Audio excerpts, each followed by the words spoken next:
نحمده ونصلي على رسوله الكريم أما بعد فأعوذ بالله من الشيطان الرجيم بسم الله الرحمن الرحيم رب اشرح لي صدري ويسر لي أمري واحلل عقدة من لساني يفقهوا قولي ربي زدني علما ربي زدني علما اللهم فقهني في الدين اللهم انفعنا بما علمتنا وعلمنا ما ينفعنا وزدنا علما اللهم إني أسألك علما نافعا ورزقا طيبا وعملا متقبلا اللهم إني أسألك اللهم إني أعوذ بك من علم لا ينفع ومن قلب لا يخشع ومن نفس لا تشبع ومن دعوة لا يستجاب لها. ہدایت کی دعا کر لیتے ہیں. اللہم اہدی قلبی وسدد لسانی واسلل سخیمۃ قلبی. اللہ تعالیٰ کے لیے اپنی نیتیں خاص کر لیتے ہیں. اللہم اجعل عملی کلہ صالحا وجعلہ لوجہک خالصا ولا تجعل لأحد فیہ شیئا. آمین ثم آمین. تو تھوڑی بہت ریویژن. قرآن مجید نور ہے. قرآن مجید سورۃ النساء آیت نمبر 172 میں I think 172 میں اللہ تعالیٰ نے فرمایا یا ایھا الناس قد جاءکم برہان من ربکم وانزلنا الیکم نورا مبینا. تو اس میں نور کا نام آیا ہے. لوگو تمہارے رب کی طرف سے تمہارے پاس روشن دلیل آ گئی ہے اور ہم نے تمہاری طرف ایسی روشنی بھیجی ہے جو تمہیں صاف صاف راستہ دکھانے والی ہے. تو نور، روشنی، لائٹ کیا دکھاتی ہے؟ اندھیروں میں راہ دکھاتی ہے. ہم لوگ کبھی بھی اندھیروں میں چل نہیں سکتے. تو ہمیں اللہ تعالیٰ کی، تو یہاں پہ اندھیروں سے مطلب ہے جہالت. جس کے پاس قرآن کا نالج نہیں ہے یا قرآن کو پڑھنا یا سمجھنا نہیں جانتا، اس کو اللہ تعالیٰ نے کسی مقام پہ جاہل کہا ہوا ہے. تو یہ زندگی اندھیروں سے بھری ہوئی ہے، جہالت کے، لا علمی کے. ان میں جب قرآن کا نور آ جاتا ہے تو انسان کو صحیح اور غلط کا فرق پتہ چلتا ہے اور صحیح راستہ معلوم ہوتا ہے. زید بن ارقم رضی اللہ عنہ سے مروی ہے کہ حضور اکرم صلی اللہ علیہ وسلم نے فرمایا کہ حضور صلی اللہ علیہ وسلم نے فرمایا آگاہ رہو اے لوگو، میں ایک انسان ہوں، قریب ہے کہ میرے رب کا بھیجا ہوا میرے پاس آئے تو میں اسے قبول کر لوں، اور میں تم میں دو بھاری چیزیں چھوڑ کے جا رہا ہوں. ان میں سے پہلی اللہ کی کتاب ہے جس میں ہدایت اور نور ہے، اور تم اللہ کی کتاب کو پکڑے رکھو. اب یہ نہیں کہ صرف رمضان میں پکڑے رکھو اور اس کے ساتھ مضبوطی سے جڑے رہو، اسے اپنی زندگی کا حصہ بنا لو. اور آپ صلی اللہ علیہ وسلم نے اللہ کی کتاب پر بہت زور دیا اور اس کی خوب رغبت دلائی. پھر آپ صلی اللہ علیہ وسلم نے فرمایا دوسری چیز میرے اہل بیت ہیں. میں تم لوگوں کو اپنے اہل بیت کے بارے میں اللہ کی یاد دلاتا ہوں. میں تم لوگوں کو اپنے اہل بیت کے بارے میں اللہ کی یاد دلاتا ہوں. میں تم لوگوں کو اپنے اہل بیت کے بارے میں اللہ کی یاد دلاتا ہوں، یعنی ان کے ساتھ احسان کا رویہ اختیار کرنا. تو ہمارے لیے لازم ہے کہ ہم زندگی کے اس سفر میں حضور اکرم صلی اللہ علیہ وسلم کے ارشادات کو یاد رکھیں.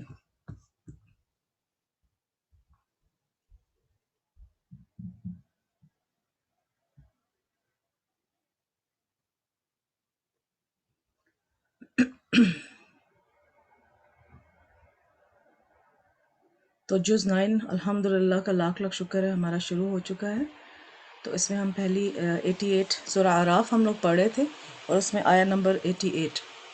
اور ان کی قوموں میں جو لوگ سردار تھے جو تکبر کرتے تھے وہ کہنے لگے کہ شعیب یا تو ہم تم کو اور جو لوگ تمہارے ساتھ ایمان لائے ہیں ان کو اپنے شہر سے نکال دیں گے یا تم ہمارے مذہب میں واپس آ جاؤ.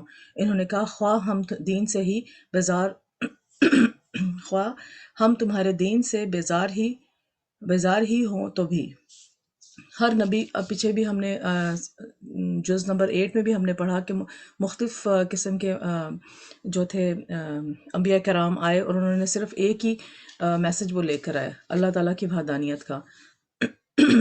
اور کس کس طرح سے انہوں نے ان کو نقصان پہنچایا اور ان کو جو ہے وہ اذیتیں پہنچائیں، جسمانی اور زبانی بھی. تو اس میں پھر حضرت شعیب علیہ السلام کی طرف واقعہ کی طرف اشارہ ہے. تو ہر نبی کی مخالفت اس قوم کے خوشحال طبقے نے کی. اس کی وجہ کیا تھی؟ اس کی وجہ تھی کہ وہ خود کو بڑا سمجھتے تھے، وہ سمجھتے تھے کہ اگر نبوت آنی بھی تھی تو وہ لوگ ان کے حقدار تھے کیونکہ وہ زیادہ امیر اور سردار اور اونچے سٹیٹس پر تھے۔ ہمارے پاس یہ سب کچھ آنا چاہیے تھا، ہم لوگوں کو رہنمائی کرتے۔ اب چونکہ نبوت کسی اور کے پاس آ گئی ہے تو ہم اس کی پیروی نہیں کریں گے۔ متکبر لوگوں کا طریقہ کار ایک ہی جیسا ہوتا ہے، وہ ناحق طریقے سے جھگڑا اور بحث کرتے ہیں اور اس پر بے بس ہو جاتے ہیں تو دھمکیوں پر اتر آتے ہیں۔ وہ دھمکیاں دے رہے ہیں کہ ہم تمہیں اپنی قوم اور ملک سے نکال باہر کریں گے اور جو تمہارے اوپر ایمان لے آئے ان کو بھی نکال دیں گے، یا پھر لازماً تمہیں ہماری ملت میں واپس آنا ہوگا، ہمارے طریقوں کو اپنانا ہوگا۔ اہل ایمان کے لیے ایمان کو چھوڑنا، دین کے طریقے کو چھوڑنا انتہائی ناپسندیدہ ہوتا ہے۔ جس شخص کو ایمان کی خلافت ایک دفعہ نصیب ہو جاتی ہے پھر وہ ایمان کو ترک نہیں کر سکتا۔ تو خلافت تبھی آئے گی جب ہم اس پہ عمل کریں گے، اس کو اپنی زندگیوں میں اتاریں گے۔ تو یہ جو عمرہ کا اس آیت میں اللہ تعالیٰ نے بیان کیا ہے، تو اس میں ہمارے لیے بھی سبق ہے کہ اگر ہم دنیا کے کسی اچھے سٹیٹس میں ہیں، اچھی پوزیشن پہ ہیں، ماسٹرز ڈگریاں ہم لوگوں نے حاصل کر لی ہیں، اچھے ملکوں میں رہتے، تو اس کا مطلب یہ نہیں کہ یہ ساری چیزیں ہمیں اللہ نے اس لیے دی ہوئی ہیں کہ جو ہے اللہ کا کوئی خاص فضل ہے ہم پہ۔ ٹھیک ہے، اللہ کا خاص فضل ہے ہم پہ، مگر ہمارے کیا ایسے اعمال ہیں کہ اللہ تعالیٰ کہ ہم ان چیزوں کو ڈیزرو کرتے ہوں؟ تو ہمیں بھی جب بھی ہدایت کا راستہ ہمیں مل جائے یا ہمیں قرآن کی سمجھ آنے لگے تو ہم دل میں پکا ارادہ کر لیں کہ انشاءاللہ ہم اس پہ ضرور عمل کریں گے، عمل کرنے کی کوشش کریں۔ اسی وقت جیسے ہی آپ کو کوئی آیت پتہ لگتی ہے، کوئی بات پتہ لگتی ہے، اسی وقت اپنی نیت بنا لیا کریں۔ یہ کبھی مت سوچا کریں کہ نہیں مجھ سے تو یہ نہیں ہوگا، یا اس وقت کے مسلمانوں کے لیے یہ تھا، یا اس وقت کے مسلمانوں کے لیے یہ نہیں ہے۔ نہیں، ہو جائے گا انشاءاللہ، آپ نیت تو کر کے دیکھیں۔ اس سلائیڈ میں آگے حدیث ہے، انس رضی اللہ تعالیٰ عنہ سے روایت ہے کہ نبی صلی اللہ علیہ وسلم نے فرمایا، 3 باتیں جس کسی میں ہوں گی وہ ایمان کی مٹھاس کو پا لے گا۔ اب کون لوگ ہیں جو ایمان کی مٹھاس کو پا لیں گے؟ ایک یہ کہ اللہ اور اس کا رسول اس کے نزدیک ہر چیز سے زیادہ محبوب ہوں۔ نمبر 2، اور یہ آدمی جس کسی سے محبت کرے صرف اللہ کے لیے کرے۔ کفر میں دوبارہ لوٹنے کو وہ اس طرح ناپسند کرے گا جیسے کہ وہ آگ میں پھینکے جانے کو ناپسند کرتا ہے، یعنی اسلام سے پھر مرتد ہو کر کفر کی طرف جانا اس کے لیے ایسے ہی ہے جیسے جہنم میں جانا ہے۔ استغفر اللہ، اللہ تعالیٰ ہمیں معاف کرے۔ تو نہ ہی ہم نے اس اللہ کے اس کلام کو سمجھ کر جب ہم نے زندگی میں اتارنے کی کوشش کریں، اس سے پہلے بھی نہیں مغرور ہونا، تکبر میں آنا کہ نہیں ہم لوگ یہ نہیں کر سکتے، نہیں تو کسی بات پہ نہیں کہنا۔ اور اگر ہم نے اپنی زندگیوں میں اگر اتار بھی لیا ہے اس کو اپنی زندگیوں میں، تو اس کے بعد بھی تکبر میں نہیں آنا کہ ٹھیک ہے اللہ کا شکر ہر وقت آپ لوگ کرتے ہیں، مگر تکبر نہیں آنا، شکر اللہ نے مجھے دے دیا، وہ تو دیکھو محروم رہ گیا۔ تو اس طرح کی کوئی تھاٹ جو ہے ججمنٹل نہیں ہونا، تھاٹ اپنے اس طرح کی کوئی بھی سوچ جو ہے اپنے دماغ میں نہیں لے کر آنی۔ آگے چلتے ہیں 89۔ اگر ہم ان کے بعد ان میں سے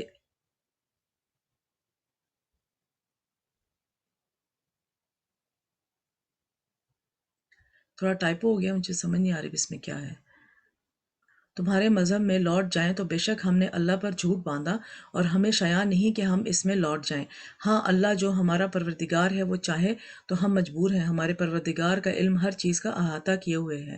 ہمارا اللہ ہی پر بھروسہ ہے اور اور اے پروردگار ہم میں اور ہماری قوم میں انصاف کے ساتھ فیصلہ کر دے اور تو سب سے بہتر فیصلہ کرنے والا ہے۔ اس میں ایک اور دعا آ گئی ہے، ربنا افتح بیننا و بین قومینا بالحق وانت خیر الفاتحین۔ انبیاء کا شرک والا دین کبھی بھی نہیں رہا، نبی بھی اپنے نیک عمل اور ایمان پر کبھی غرور نہیں کرتے۔ ہمیں کبھی بھی یہ نہیں سوچنا چاہیے کہ نیکی کی جس حالت میں ہوں گے یا ایمان کے جس درجے پر ہوں گے اس پر تو ہم ہمیشہ ہی رہیں گے۔ نہیں، یہ اللہ ہی کے فضل سے ہے اور اس پر اس وقت تک قائم رہوں گا یا رہوں گی جب تک اللہ چاہے گا۔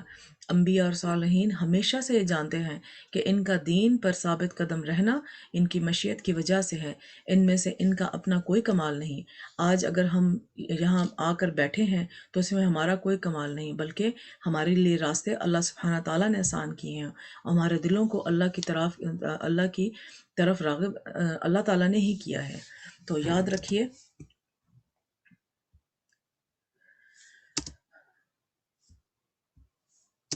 تو یاد رکھیے دل اللہ کے ہاتھ میں ہے۔ نبی اکرم صلی اللہ علیہ وسلم یہ دعا کثرت سے مانگتے تھے، یا مقلب القلوب ثبت قلبی علی دینک، بہت پیاری دعا ہے، اپنی دعا میں انشاءاللہ یہ شامل کر لیں۔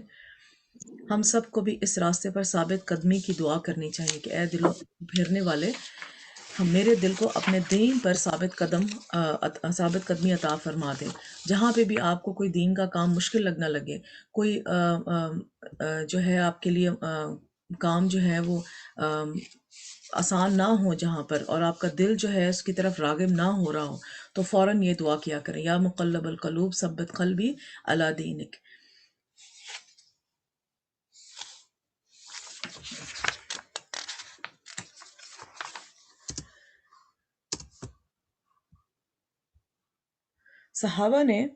ایک مرتبہ صحابہ نے عرض کیا، یا رسول اللہ صلی اللہ علیہ وسلم، ہم آپ صلی اللہ علیہ وسلم اور آپ صلی اللہ علیہ وسلم کی تعلیمات پر ایمان لائے ہیں، کیا آپ کو ہمارے متعلق کسی چیز سے خطرہ ہے کہ ہم پھر جائیں گے؟ آپ صلی اللہ علیہ وسلم نے فرمایا، ہاں، کیونکہ دل اللہ عز و جل کی انگلیوں میں سے 2 انگلیوں کے درمیان میں ہے، وہ جسے چاہتا ہے اسے بدل دیتا ہے، اس لیے انسان ہدایت پر ہوتے ہوئے بھی ڈرتا رہے کہ کہیں ایسا نہ ہو کہ کوئی چیز مجھے اس سے دین سے پھیرنے کا سبب نہ بن جائے۔ اور اس میں جو دل کی جو سب سے بڑی بیماری ہے وہ ہے تکبر، حسد، کینہ۔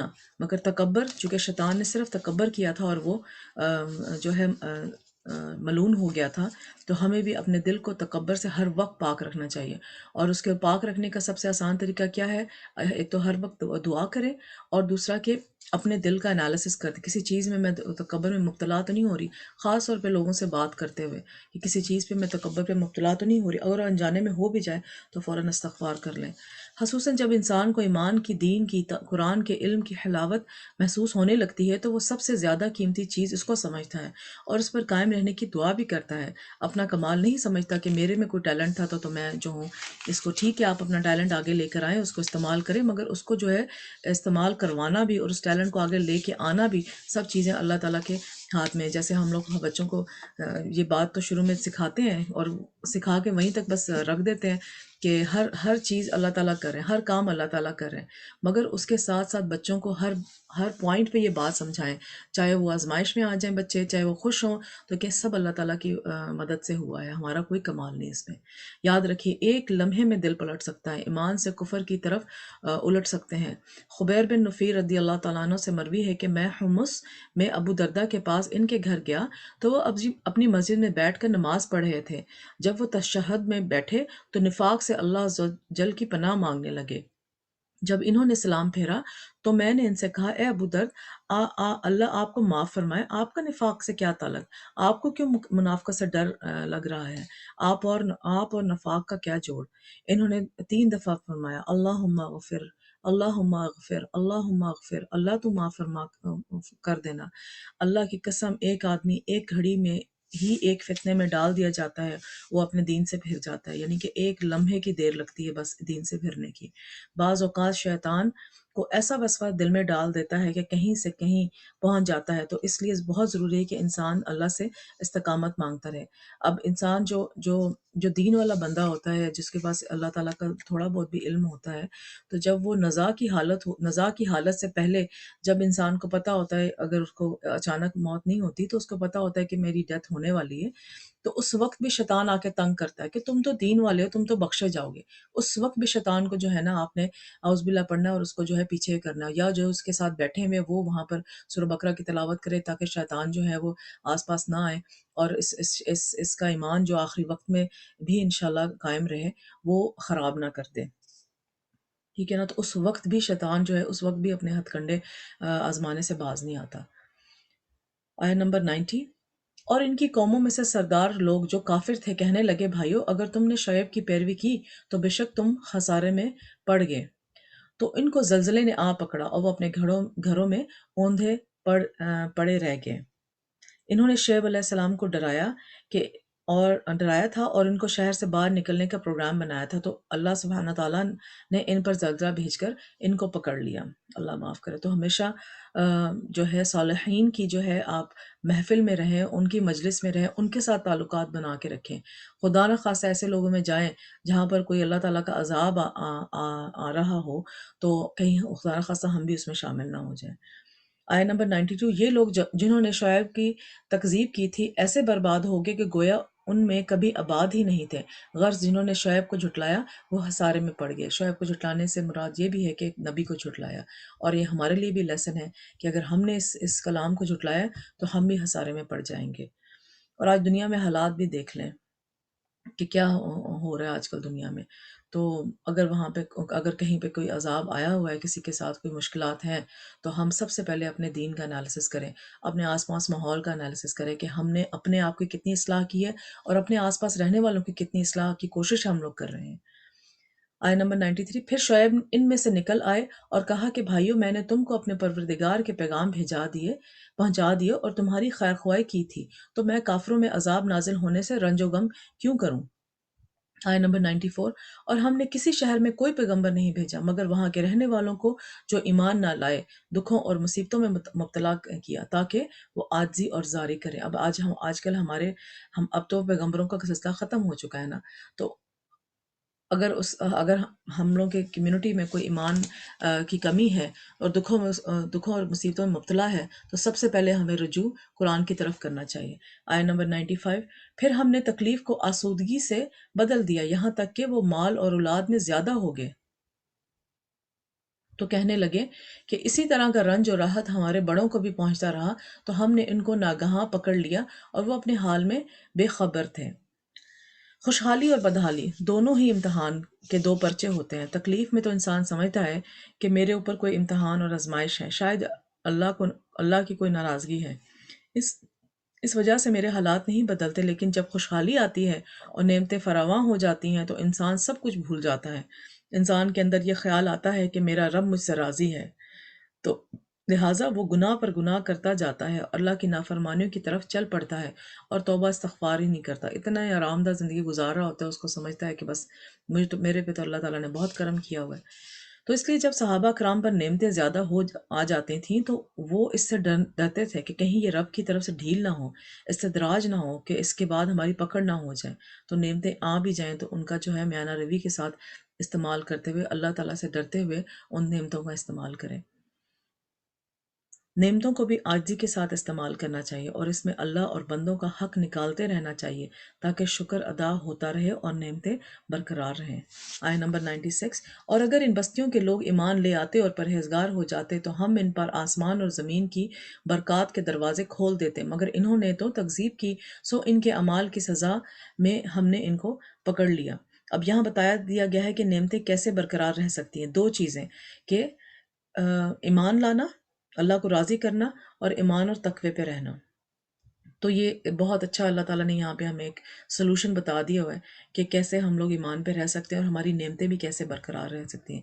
نعمتوں میں ہر چیز آ جاتی ہے، آپ کا پیسہ، آپ کے بچے، آپ کا سکون، آپ کا گھر، ہر چیز آ جاتی ہے۔ تو اگر کہیں پہ کوئی بھی خلل پیدا ہو تو سب سے پہلے اپنے ایمان کا جائزہ لیں۔ 97، کیا بستیوں میں رہنے والے اس سے بے خوف ہیں کہ ان پر ہمارا عذاب رات کو واقع ہو اور وہ بے خبر سو رہے ہوں، یعنی کہ اچانک عذاب کی شکل۔ 98، کیا اہل شہر اس سے نہ ڈر ہیں کہ ان پر ہمارا عذاب دن چڑھے آ نازل ہو اور وہ کھیل رہے ہوں؟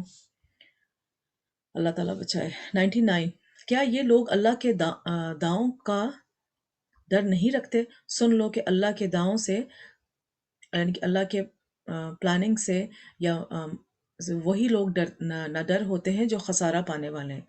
اللہ کا ان کے خلاف چلانا کیسا ہے کہ پہلے انہیں مہلت اور ڈھیل دے، ان پر دنیا کی زندگی کے انعامات عام کر دے اور پھر اچانک رسی کھینچ لے۔ استغفر اللہ۔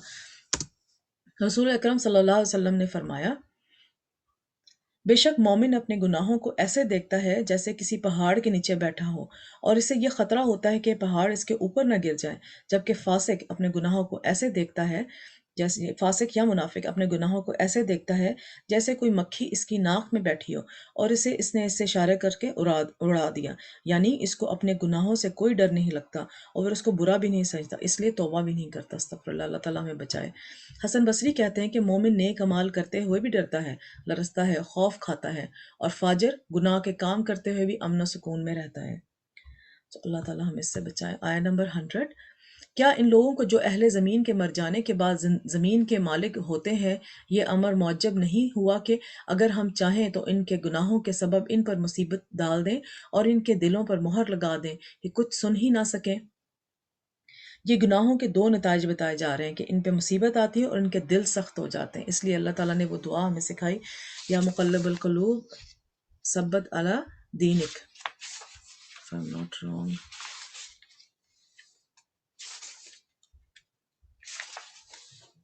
یا مقلب القلوب ثبت قلبی علی دینک، ثبت قلبی علی دینک۔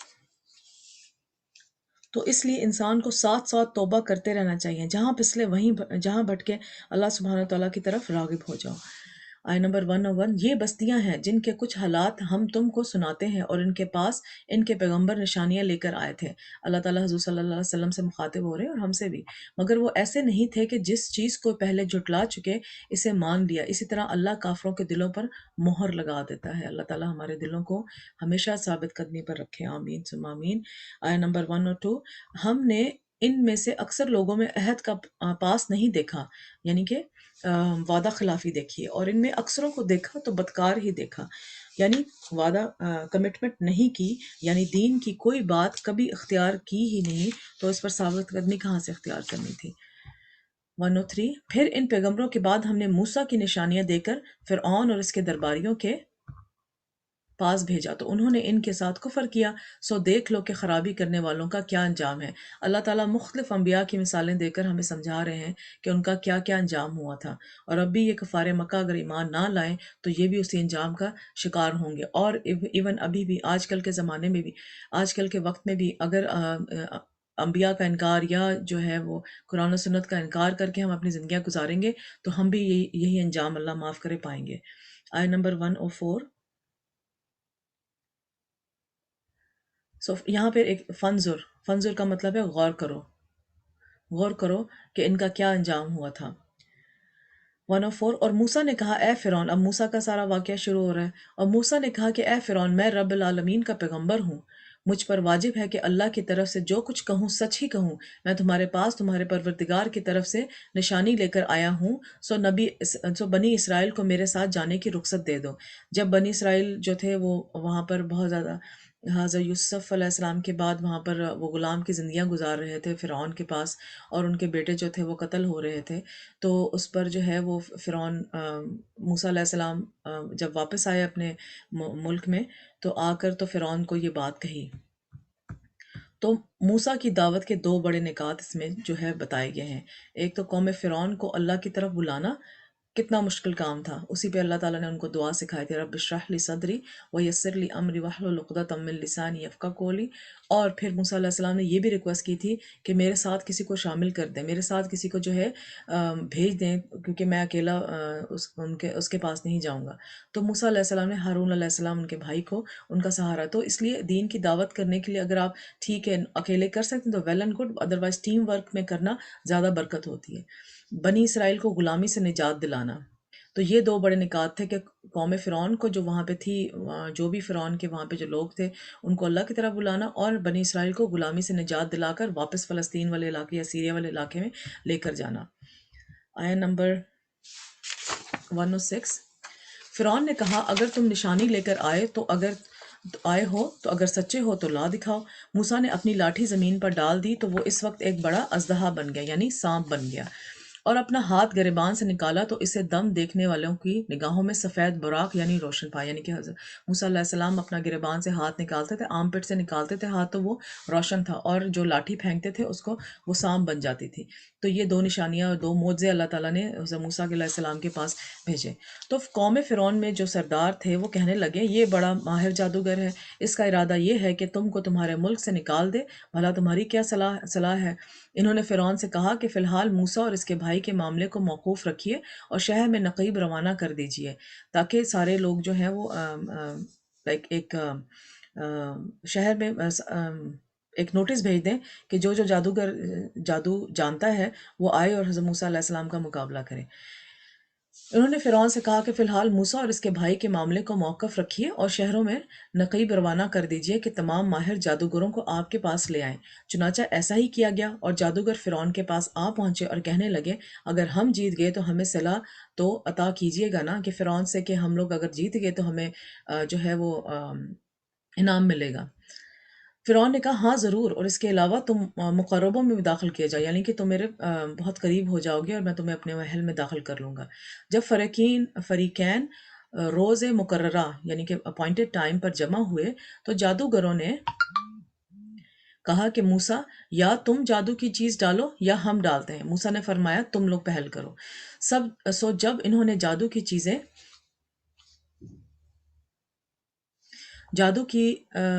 چیزیں ڈالی تو لوگوں کی آنکھوں پر جادو کر دیا، یعنی نظر بندی کر دی، اور لاٹھیوں اور رسیوں کے سانپ بنا بنا کر انہیں ڈرا دیا اور بہت بڑا جادو دکھایا۔ تو اس وقت موسیٰ نے تو اس کے بعد موسیٰ نے کیا کیا وہ میں آپ کو بات ہے، پہلے تھوڑی سی یہ اس کی ایکسپلینیشن دیکھ لیتے ہیں کہ نبی قوم کا خیر خواہ ہوتے ہیں، لوگوں نے کوئی بدلہ اجر و ثواب نہیں چاہتے، اس کا اجر و ثواب اللہ کے ذمہ ہوتا ہے۔ جیسے جادوگروں نے کہا تھا کہ ہمیں اس کا اجر و ثواب جو ہے، اجر جو ہے فرعون سے ملے گا اور ہمیں پیسے چاہیے اس کے مقابلے میں، تو مگر نبی جو ہیں اور جو دین پہ ہوتے ہیں ان کا تو یہ مقصد ہوتا ہے کہ اجر و ثواب اللہ تعالیٰ کے خالصاً اللہ تعالیٰ کے لیے کرتے ہیں، اور اجر و ثواب صرف اللہ تعالیٰ کے لیے ذمہ ہوتا ہے۔ ٹھیک ہے، آیہ نمبر 116 میں ہم یہ ایک اور بات دیکھ لیتے ہیں۔ یہاں پر موسیٰ نے جادوگروں کو پہل کرنے کا موقع کیوں دیا؟ اس کی کیا حکمت تھی؟ اصل بات تو یہ ہے کہ اللہ سبحانہ تعالیٰ ہی بہتر جانتا ہے، لیکن موسیٰ دیکھنا چاہتے تھے کہ جادوگر زیادہ سے زیادہ کیا کر لیں گے، ان کی کارکردگی پر غور کرنا چاہیے، اور یہ بھی کہ جب یہ اپنی چالاکیوں سے فارغ ہو جائیں تو موسیٰ ان پر حملہ آور ہوں۔ اور ویسے بھی جب حق آخر میں آئے گا تو دلوں پر زیادہ اثر ہوتا ہے کہ کر لو جو کرنا ہے تم نے، میں پھر انشاءاللہ اللہ تعالیٰ کی مدد سے جو حق لے کر آؤں گا تو اس پہ جو ہے تم لوگ سارے ہکا بکا رہ جاؤ گے۔ اب موسیٰ علیہ السلام نے کیا کیا؟ اس وقت ہم نے موسیٰ کی طرف وحی بھیجی کہ تم بھی اپنی لاٹھی ڈال دو۔ ظاہری بات ہے موسیٰ علیہ السلام تھوڑے گھبرا بھی رہے تھے، تو اللہ تعالیٰ نے وحی کے ذریعے ان کو کہا کہ تم اپنی لاٹھی ڈال دو۔ تب وہ فوراً سانپ بن کر جادوگروں کے بنے ہوئے سانپوں کو ایک ایک کر کے نگلتا گیا۔ عصا کا پھینکنا یعنی کہ لاٹھی کا پھینکنا تھا کہ وہ اژدہا بن کر ان کے چھوٹے شعبدے کو نگلنے لگا، اور یہی حکمت نظر آتی ہے کہ سارا جادو ختم ہو گیا۔ اب اس میں ایک اور بہت امپورٹنٹ بات ہے کہ اگر یہ آیات سورہ الاعراف کی 118، سورہ یونس 81 to 82، سورہ الاعراف 118 to 122 اور طٰہٰ 69، یہ آیتیں اگر کسی پر شک ہو کہ اس پر جادو ہے تو ایک برتن میں پانی ڈال کر یہ آیتیں پڑھی جائیں اور مسحور کے سر پر بہا دیا جائے تو اس کو انشاءاللہ افاقہ ہوگا۔ آیہ نمبر 118، آخر حق ثابت ہو گیا اور جو کچھ وہ لوگ کرتے تھے باطل ہو گیا، چنانچہ اس موقع پر وہ مغلوب ہو گئے اور ذلیل ہو گئے، یعنی کہ جو جادوگر تھے، اور یہ کیفیت دیکھ کر جادوگر سجدے میں گر پڑے۔ اب جادوگر کو پتا تھا کہ یہ جو ہے یہ جادو نہیں ہے، یہ اللہ تعالیٰ کا معجزہ ہے، تو ان لوگوں نے جو ہے یہ چیزیں اس حق کو پہچان لیا اور وہ سجدہ گر ہو گئے۔ اب ان کا کیا حال ہو گیا؟ کہنے لگے کہ ہم جہانوں کے پروردگار پر ایمان لے، فوراً اللہ تعالیٰ پر ایمان لے، یعنی موسیٰ اور ہارون کے پروردگار پر۔ فرعون نے کہا بیشتر اس کے کہ میں تمہیں اجازت دوں کہ تم اس پر ایمان لے آؤ، بے شک یہ فریب ہے جو تم نے مل کر شہر میں کیا ہے تاکہ اہل شہر کو یہاں سے نکال دو، سو عنقریب اس کا نتیجہ معلوم کر لو۔ تو یعنی کہ فرعون نے کہا کہ تم میری مرضی کے بغیر ہی، میرے سے پوچھے بغیر ہی تم لوگ سجدہ ریز ہوگے، میں پہلے تو تمہارے ایک طرف کے ہاتھ اور دوسری طرف کے پاؤں کاٹ دوں گا، پھر تم کو سولی چڑھا دوں گا۔ یعنی کہ جادوگروں کو فرعون جو ہے وہ دھمکی دے رہا تھا۔ فرعون ضد میں نہیں مانا، جادوگر مان گئے مگر فرعون جو تھا وہ ضد میں نہیں مانا۔ جادوگر جن کا جادو ملیا میٹ ہوا وہ عاجز ہوئے اور مان گئے کہ یہ جادو نہیں ہے بلکہ حق ہے، لہٰذا وہ حق کے آگے جھک گئے۔ ایک سچا انسان چاہے وہ زندگی گناہوں میں ہی بسر کرے، لیکن جب حق اس کے سامنے آ جاتا ہے تو وہ اس کو فوراً قبول کر لیتا ہے، اس کے سامنے اکڑتا نہیں، ضد نہیں کرتا، وہ شیطان کی روش اختیار نہیں کرتا، وہ آدم کی طرح اپنی غلطی کا اعتراف کر لیتا ہے۔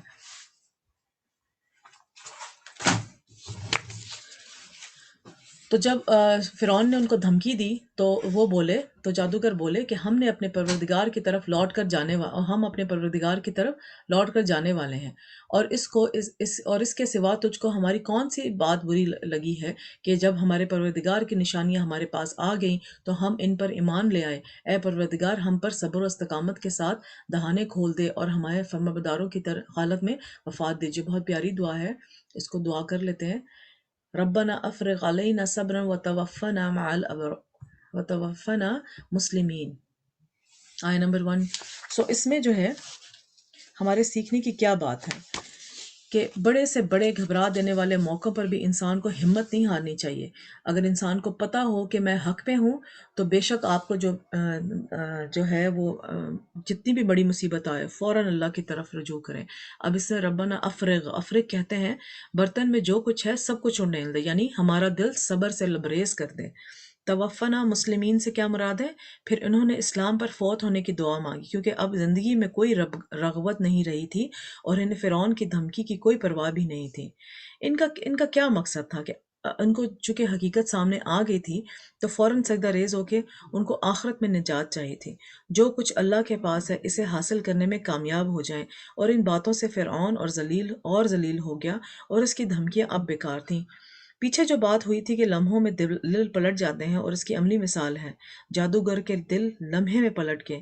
جب دیکھا کہ ایسا ان کا سارا جادو نکل گیا تو وہ ضد میں نہیں آئے کہ وہ ہار گئے ہیں، حق کو دیکھتے ہی فوراً قبول کر لیا، دل پلٹ گئے ایمان کی طرف۔ اسی طرح دل پلٹ جاتے ہیں، ایمان کے سے اپوزٹ دل پلٹ جاتے ہیں۔ جب ایمان آیا تو اس کی روشنی سے سب سے بڑی فکر انہیں اپنی آخرت کی فکر کی لگی، فرعون کی دھمکیوں کی بھی نہیں۔ اس کے مقابلے میں صبر مانگ لیا۔ اصل ایمان ہی اس شخص کا سچا ہوتا ہے جس کو اپنی آخرت کی فکر ہوتی ہے، میرے کام کا انجام وہاں کیا ہوگا، آگے کیا بنے گا جو ہمیشہ کی زندگی ہے۔ یاد رکھیے، کوئی مشکل چھوٹی ہو یا بڑی، سب سے پہلے اپنے دل میں اللہ کا خیال آنا چاہیے، اس سے دعا مانگنی چاہیے۔ مشکل کا مقابلہ کرنے کے لیے اللہ سے مدد مانگیے۔ وَاسْتَعِينُوا بِالصَّبْرِ وَالصَّلَاةِ وَإِنَّهُ لَكَبِيرَةٌ إِلَّا عَلَى الْخَاشِعِينَ، سورہ بقرہ آیت نمبر 45، کہ اللہ تعالیٰ نے نماز، اللہ سے دعا مانگنے کا بہترین طریقہ ہے۔ استاذہ نے بتایا کہ جب ان کی والدہ فوت ہوئی تھی تو ان کی پہلی نظر میں فوت ہوئے دیکھا تو ان کا دل بیٹھ گیا، لیکن اس وقت ان کے دل میں فوراً یہی آیت یاد آئی، وَاسْتَعِينُوا بِالصَّبْرِ وَالصَّلَاةِ۔ انہوں نے پہلا کام کیا کیا کہ جا کے نماز پڑھی۔ یقین کریں نماز سے پہلے اور نماز کے دل کے بعد کی حالت میں زمین آسمان کا فرق تھا۔ ان کے مطابق دل ٹھہر گیا، سکینت نازل ہو گئی، اور اس کے بعد سارے مرحلے آسان ہو گئے۔ یہ نہیں کہ آنسو نہیں آتے، لیکن بے قراری کی کیفیت چلی گئی۔ کسی کی وفات ہو، چوری ہو، نقصان ہو، کچھ بھی ہو، سبحان اللہ تعالیٰ کی طرف راغب ہونا چاہیے۔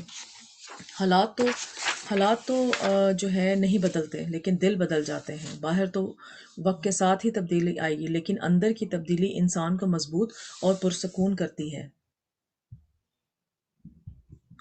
تو اندر کی مضبوطی انسان کو مضبوط اور پرسکون کرتی ہے، اور جب آپ پرسکون ہوتے ہیں تو سارے فیصلے ہوش و حواس میں کرتے ہیں، ورنہ عموماً انسان ایسے موقعوں پر جذباتی ہو کر ایک دوسرے سے لڑنے جھگڑنے لگتا ہے، کوئی بیماری کا ٹائم ہے یا کسی کی ڈیتھ کا ٹائم ہے، چھوٹی باتوں پر چیخنا چلانا شروع کر دیتا ہے، جو کہ اللہ کو ناراض کرنے والی بات ہے۔ تو ہر غم، دکھ، ہر تکلیف کے موقع پر اللہ سے طرف مانگو، نماز پڑھو، صبر کرو، اور صبر کی دعا بھی کرو، کیونکہ دل کی بے قراری صبر کے آنے کے بعد ہی درست ہوتی ہے۔ آیہ نمبر 128۔ اور قوم فرعون میں جو سردار تھے کہنے لگے کہ کیا آپ موسیٰ اور اس کی قوم کو چھوڑ دیجیے گا کہ ملک میں خرابی کریں اور آپ کو اور آپ کے معبودوں کو چھوڑ دیں؟ اس نے کہا کہ ہم ان کے لڑکوں کو تو قتل کر ڈالیں گے اور لڑکیوں کو زندہ رہنے دیں گے، اور بلا شبہ ہم ان پر غالب ہیں۔ موسیٰ نے تو یہ مشکل ٹل جائے گی، پھر خوشحالی آ جائے گی، تو اس کے ساتھ ایک آزمائش ساتھ آئے گی تاکہ دیکھا جائے کہ تم کیا کرتے ہو۔ اللہ ہم سے ہر حال میں یہ دیکھتے ہیں کہ ہم کرتے کیا ہیں، خوشی کے موقع پہ کیا کرتے ہیں، غم یا دکھ کے موقع پر کیا کرتے ہیں۔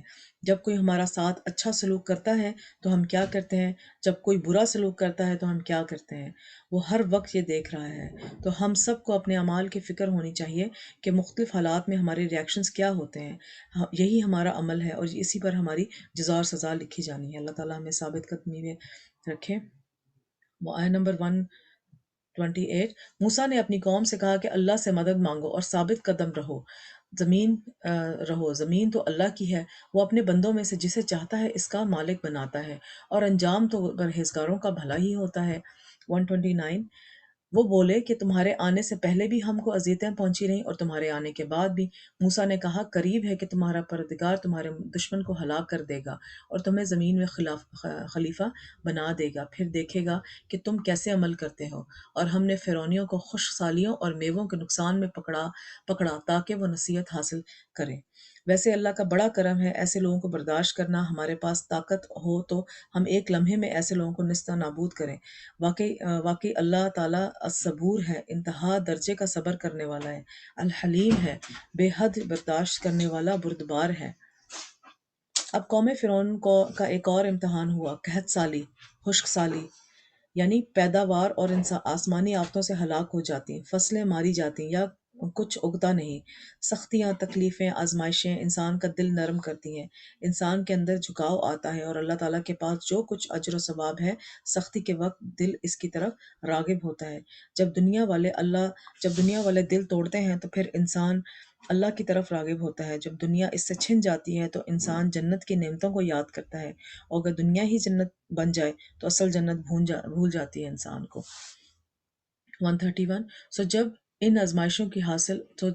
جب ان کو آسائشیں حاصل ہوتی تو کہتے ہم اس کے مستحق ہیں، اور اگر سختی پہنچتی تو اسے موسیٰ اور ان کے رفیقوں کی بدشگنی بتاتے۔ دیکھو ان کی بدشگنی اللہ کے ہاں مقدر ہے، لیکن اس میں سے اکثر نہیں جانتے۔ یاد رکھیے، نعمت ملنے کو کبھی بھی اپنا کمال نہ سمجھیں، کیونکہ یہ بھی ایک امتحان ہوتا ہے۔ انسان کبھی یہ نہ کہے کہ مجھے ہر چیز علم کی بنا پر ملی ہے، یہ چیز مجھے طاقت کی بنا پر ملی ہے، فلاں قابلیت اور ذہانت کی وجہ سے ملی ہے۔ اکثر یہ ہوتا ہے کہ جب کوئی کامیابی ملتی ہے تو بھول جاتے ہیں اور خود کو کریڈٹ لینے کی کوشش کرتے ہیں۔ ایک پروجیکٹ جو سانجا ہوتا ہے، اس میں کامیابی ملے تو کہتے ہیں کہ میں نے کہا تھا، کوئی کہتا ہے فلاں چیز مجھے اس وقت سوج گئی تھی تو اس لیے یہ ہو گیا۔ گویا ہر شخص چاہتا ہے کہ وہ اس کو اپنا کمال بتائے۔ ہمارے منہ سے کیا لفظ نکلنے چاہیے؟ ھذا من فضل ربی، ھذا من فضل ربی۔ تو جب بھی آپ جو ہے کسی بھی کوئی کامیابی آپ کو ملے، کوئی پروجیکٹ آپ کو کمپلیٹ ہو، تو کبھی بھی اپنی جو ہے وہ تعریف لینے سے بہتر ہے کہ آپ یہ اگر کوئی کر بھی رہا ہے تو اس کو بھی کہیں کہ ھذا من فضل ربی، یہ میرے رب کا انعام ہے، اللہ نے توفیق دی، اس نے راستہ سجھایا، رہنمائی دی، اس سے بندہ اللہ کا شکر گزار ہوتا ہے، جس سے وہ نعمت بھی برقرار رہتی ہے اور آئندہ بھی نعمتوں میں اضافہ ہوتا ہے۔ تو اگر ہم پروجیکٹ کمپلیٹ کرتے ہیں کسی طرح کا بھی دین کا، تو اس کے بعد اگر ہم مغرور ہو گئے تو بس وہ آخری پروجیکٹ ہی سمجھے۔ مگر اس کے بعد اگر ہم اس کے ساتھ یہ ہم اپنی نیت لے کے چلے کہ یہ ہم نے اللہ کے لیے کیا ہے اور یہ اللہ نے ہم سے کروایا اور اللہ ہی اس کو آگے لے کے چلنے والا ہے، تو انشاءاللہ اللہ پہ امید رکھیں گے تو اللہ بھی ویسی امید کو انشاءاللہ پورا کرے گا۔ آیت نمبر 132، اور کہنے لگے کہ تمہارے پاس خواہ کوئی بھی نشانی لاؤ تاکہ اس سے ہم پر جادو کرو، مگر ہم تم پر ایمان لانے والے نہیں ہیں۔ انہوں نے کہا ہم تو نہیں ماننے والے۔ فرعونیوں نے اس کے برعکس انسان کو یہ کہنا چاہیے کہ ہاں اگر کوئی دلیل ہے تو میں ضرور مان لوں گا۔ 133، تو ہم نے ان پر طوفان اور ٹڈیاں اور جوئیں اور مینڈک اور خون کتنی کھلی ہوئی نشانیاں بھیجی، مگر وہ تکبر ہی کرتے رہے اور وہ لوگ تھے ہی گناہ گار۔ تو بنی اسرائیل پر طرح طرح کے طوفان آئے مگر پھر بھی انہوں نے نہیں سمجھے۔ اب وہ طوفان کون کون سے تھے؟ ایک طوفان عذاب ہوتے ہی گھر تباہ ہو جاتے، طوفان عذاب ہوتے ہیں، گھر تباہ ہو جاتے ہیں، فصلیں تباہ ہو جاتی ہیں۔ ٹڈی دل فصلوں کو تباہ کر دیتی ہے۔ جوئیں انسان کی نیند خراب کر دیتی ہے، نفرت انگیز چیز ہوتی ہے کہ انسان کو نیند سکون خراب کر دیتی ہے، گندگی کا سمبل ہوتی ہیں۔ مینڈک کھانوں میں، ان کے گھروں میں، ان کے بستروں میں، ہر جگہ اچھلتے پھرتے، کتنی تکوفت۔ خون کا عذاب، ان کے پانی میں خون مل گیا اور ان کو نقصیر کی بیماری لاحق ہوگی، ہر وقت ناک سے خون بہتا رہتا تھا۔ مختلف عذاب وقتاً فوقتاً ان کے اوپر آئے، پھر بھی وہ کیسے سخت لوگ تھے کہ کسی مصیبت پر جھکے نہیں، کیونکہ وہ تھے ہی مجرم۔ اب ہم لوگ اپنا انالیسس کریں، اس کرونا نے کس کس گھر کو کہاں اس نے متاثر نہیں کیا، اس بیماری نے۔ ایون کہ اس کی ویکسین بھی آ گئی، ویکسین کے بعد بھی لوگ جو ہیں وہ بیمار ہو رہے ہیں کیونکہ دوسرے ویریئنٹ آ گئے ہیں۔ تو اب اس میں ہمارا کرنے کا کام کیا ہے؟ اب ہم لوگ خود ہی سوچ لیں کہ یہ عذاب ہم پہ آیا ہے تو ہمارا کرنے کا کام کیا؟ ساری امت مسلمہ مل کر جو ہے اللہ تعالیٰ کے آگے جھکیں، استغفار کریں، اس کے دین پر ثابت قدمی، اس کے دین کو سمجھیں، اپنی زندگیوں میں اتاریں، اس پر ثابت قدمی کی دعا مانگیں اور اس کو پھیلائیں۔ 134 کیا ہوا؟ 134 اور جب ان پر عذاب واقع ہوتا تو کہتے کہ موسیٰ ہمارے لیے اپنے پروردگار سے دعا کرو جیسا اس نے تم سے عہد کر رکھا ہے، اگر تم ہم سے عذاب کو ٹال دو گے تو ہم تم پر ایمان بھی لے آئیں گے اور بنی اسرائیل کو بھی تمہارے ساتھ جانے کی اجازت دے دیں گے۔ بنی اسرائیل اور فرعونی دونوں موسیٰ سے دعا کرنے کا کہتے، خود دعا نہیں کرتے۔ یہ بھی ایک تکبر کی علامت ہوتی ہے، کسی کو کہہ دیا ٹھیک ہے، کسی کو کہنا اچھی بات ہے، مگر آپ خود بھی اپنے لیے دعا کریں۔ خود دعا کرنا سب سے افضل ہوتا ہے، لیکن انسان کا اپنے رب سے تعلقات مضبوط ہوتا ہے۔ دعا جو ہے وہ عبادت کا نچوڑ ہے، یہ عبادت کی ایک قسم ہے، دعا کرنا بھی عبادت کی قسم ہے، تو دعا عبادت سمجھ کے کیا کریں۔ 135 اور پھر جب ہم ایک مدت کے لیے جب تک ان کو پہنچانا تھا ان سے عذاب کو دور کر دیتے تو وہ فوراً عہد کو توڑ دیتے تھے، تو ہم نے ان سے بدلے لے کر ہی چھوڑا کہ ان کو سمندر میں ڈبو دیا، اس لیے کہ وہ ہماری آیتوں کو جھٹلاتے اور ان سے بے پرواہی کرتے۔ آیات کی تکذیب، فرعونیوں کے ڈوبنے کی وجہ کیا تھی؟ آیات کی تکذیب، غفلت، کسی چیز کو یاد کرنے سے ذہن کا جو ہے بہک جانا۔ انہوں نے جان بوجھ کر غفلت اختیار کی، یعنی انہوں نے آیات پر غور و فکر کرنے سے روگردانی کی، اور جو نشانی اللہ تعالیٰ نے موسیٰ کے ذریعے بھیجی تھی ان کے اوپر توجہ نہ دی اور ان کے برے نتائج کو کچھ نہ سمجھا۔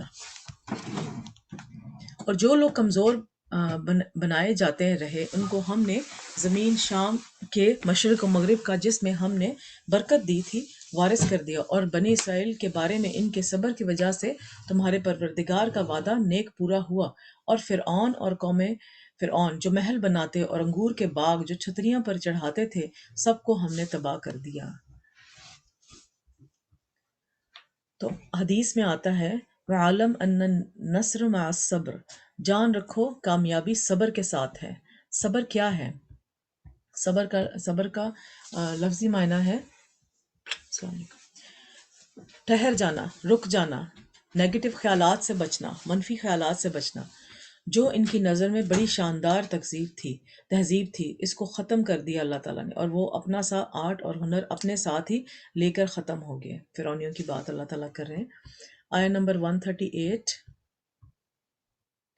اور ہم نے بنی اسرائیل کو سمندر کے پار اتارا تو وہ ایسے لوگوں کے جا پہنچے جو اپنے بتوں کی عبادت کے لیے بیٹھے رہتے تھے۔ بنی اسرائیل کہنے لگے کہ موسیٰ جیسے ان لوگوں کے معبود ہیں ہمارے لیے بھی ایک معبود بنا دو۔ فرمایا تم بڑے ہی جاہل ہو۔ اللہ نے ایک عذاب سے نکالا، اتنے بڑے فرعونیوں کے عذاب سے نکالا، آگے جا کے پھر بتوں کی جو ہے بات کر رہے ہیں۔ تو موسیٰ نے کہا تم بڑے جاہل ناسمجھ لوگ ہو، اللہ نے تمہیں فرعونیوں جیسے ظالم سے نجات دی اور وہاں سے نکل کر آزاد ہو کر اللہ ہی کے ساتھ ناانصافی کر رہے ہو، یعنی کہ شرک کر رہے ہو۔ بنی اسرائیل نے بت بنا کر دینے کا کیوں کہا؟ بنی اسرائیل اگرچہ اپنے وقت کے مسلمان قوم تھی، لیکن طویل عرصے تک فرعونیوں کی غلامی کی وجہ سے ان کی معاشرت سے متاثر ہو چکی تھی، ان کے طریقے عبادت وغیرہ سے بھی متاثر تھی، اور ان کے ہاں گائے کی پوجا ہوتی تھی، تو انہوں نے بھی کہا کہ ہمیں بھی ایسا ہی کوئی بت بنا دے۔ جیسے ہمارے بہت ہی لمبا عرصہ بر صغیر کو ایک اکٹھا رہنے کی وجہ سے ہندوانہ رواج بہت سارے مسلمانوں میں بھی آ گئے تھے، تو آج تک ہم لوگ جو ہے نا ان کو فالو کرتے ہیں۔ تو سب سے بڑی جہالت اپنے اصل خالق، اپنے الہ اور اپنے معبود سے بے خبری اور لا علمی ہے۔ ایک شخص کتنا بھی پڑھا لکھا لیکن اپنے پیدا کرنے والے کو، اپنے خالق، اپنے مالک، اپنے رازق کو نہیں پہچانتا تو وہ جاہل ہے، اور پھر اگر اس کے ساتھ کسی اور کو الہ بناتا ہے تو وہ بہت بڑا ظلم ہے۔ تو سب سے بڑا عظیم گناہ کیا ہے؟ خالق کے ساتھ کسی کو ٹھہرانا۔ عبداللہ بن مسعود رضی اللہ تعالیٰ عنہ سے بیان کیا کہ میں نے محمد صلی اللہ علیہ وسلم سے پوچھا اللہ کے نزدیک کون سا گناہ سب سے بڑا ہے؟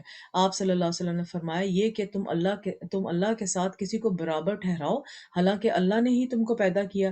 میں نے عرض کیا کہ واقعی یہ تو بہت بڑا گناہ ہے۔ آیت نمبر 139 یہ لوگ جو شغل میں پھنسے ہوئے ہیں وہ برباد ہونے والے ہیں، اور جو کام یہ کرتے ہیں سب بیہودہ ہیں۔ فرمایا کیا میں اللہ کے سوا تمہارے لیے کوئی اور معبود تلاش کروں، حالانکہ اس نے تم کو تمام اہل عالم پر فضیلت بخشی ہے، اور ہمارے یعنی کہ سپر پاور تم لوگوں کو بنا دیا اتنے عذاب سے نکال کے، اور پھر بھی ہم شرک وہ لوگ شرک کا رویہ اختیار کر رہے تھے۔ اور ہمارے ان احسانوں کو یاد کرو جب ہم نے تم کو فرعونیوں کے ساتھ ہاتھ سے نجات بخشی۔ وہ لوگ تم کو بڑا دکھ دیتے تھے، تمہارے بیٹوں کو تو قتل کر ڈالتے تھے اور بیٹیوں کو زندہ رہنے دیتے تھے، اور اس میں تمہارے پروردگار کی طرف سے بڑی آزمائش ہے۔ اب اس سے برعکس یہاں پر بر صغیر میں کافی عرصے تک اور ابھی بھی ہوتا رہا ہے کہ بیٹیوں کو مار ڈالتے ہیں، ابھی بھی انڈیا میں یہ کام ہوتے ہیں، اور I don't know about Pakistan, مگر ابھی بھی یہ کام ہوتے ہیں کہ بیٹیوں کو مار ڈالتے ہیں اور بیٹوں کو زندہ رکھتے ہیں، بیٹیوں کو جو ہے وہ شرمناک چیز سمجھتے ہیں اور بیٹوں کو مار، تو یہ بھی اللہ تعالیٰ کا عذاب، اللہ تعالیٰ ہمیں بچائے۔ اور ہم نے موسیٰ سے 30 رات کی میعاد مقرر کی اور 10 راتیں اور ملا کر اسے پورا چلا کر دیا، تو اس کے پروردگار کی 40 رات کی میعاد پوری ہو گئی۔ تو موسیٰ نے اپنے بھائی ہارون سے کہا کہ میرے کوہ طور پر جانے کے بعد تم میری قوم میں میری جانشین ہو اور اس کی اصلاح کرتے رہنا اور شریروں سے کے راستے پر نہ چلنا۔ تو یہ 40 دن کے لیے حضرت عیسیٰ علیہ السلام، حضرت موسیٰ علیہ السلام صحیفے لینے گئے تھے، یعنی کہ ہدایت، اللہ تعالیٰ سے ہدایت لینے گئے تھے۔ تو اس کے پیچھے حضرت موسیٰ کو اپنا جو ہے وہ سب لائک سبسٹیٹیوٹ کے طور پہ حضرت ہارون علیہ السلام کو وہاں پر چھوڑ کے گئے تھے۔ اس میں ہمارے لیے ایک پوائنٹ یہ بھی ہے کہ اگر ہمیں کوئی ذمہ داری دی گئی ہے، اگر ہمیں ذمہ داری کسی بھی چیز میں بھی لی ہوئی ہے، گھر میں ہو یا آپ باہر ہوں کسی آرگنائزیشن میں کام کر رہے ہیں، تو اس کے میں ہے کہ اگر آپ کہیں پہ جائیں تو پیچھے سے وہ ذمہ داری اپنی ضرور کسی کو دے کر جائیں۔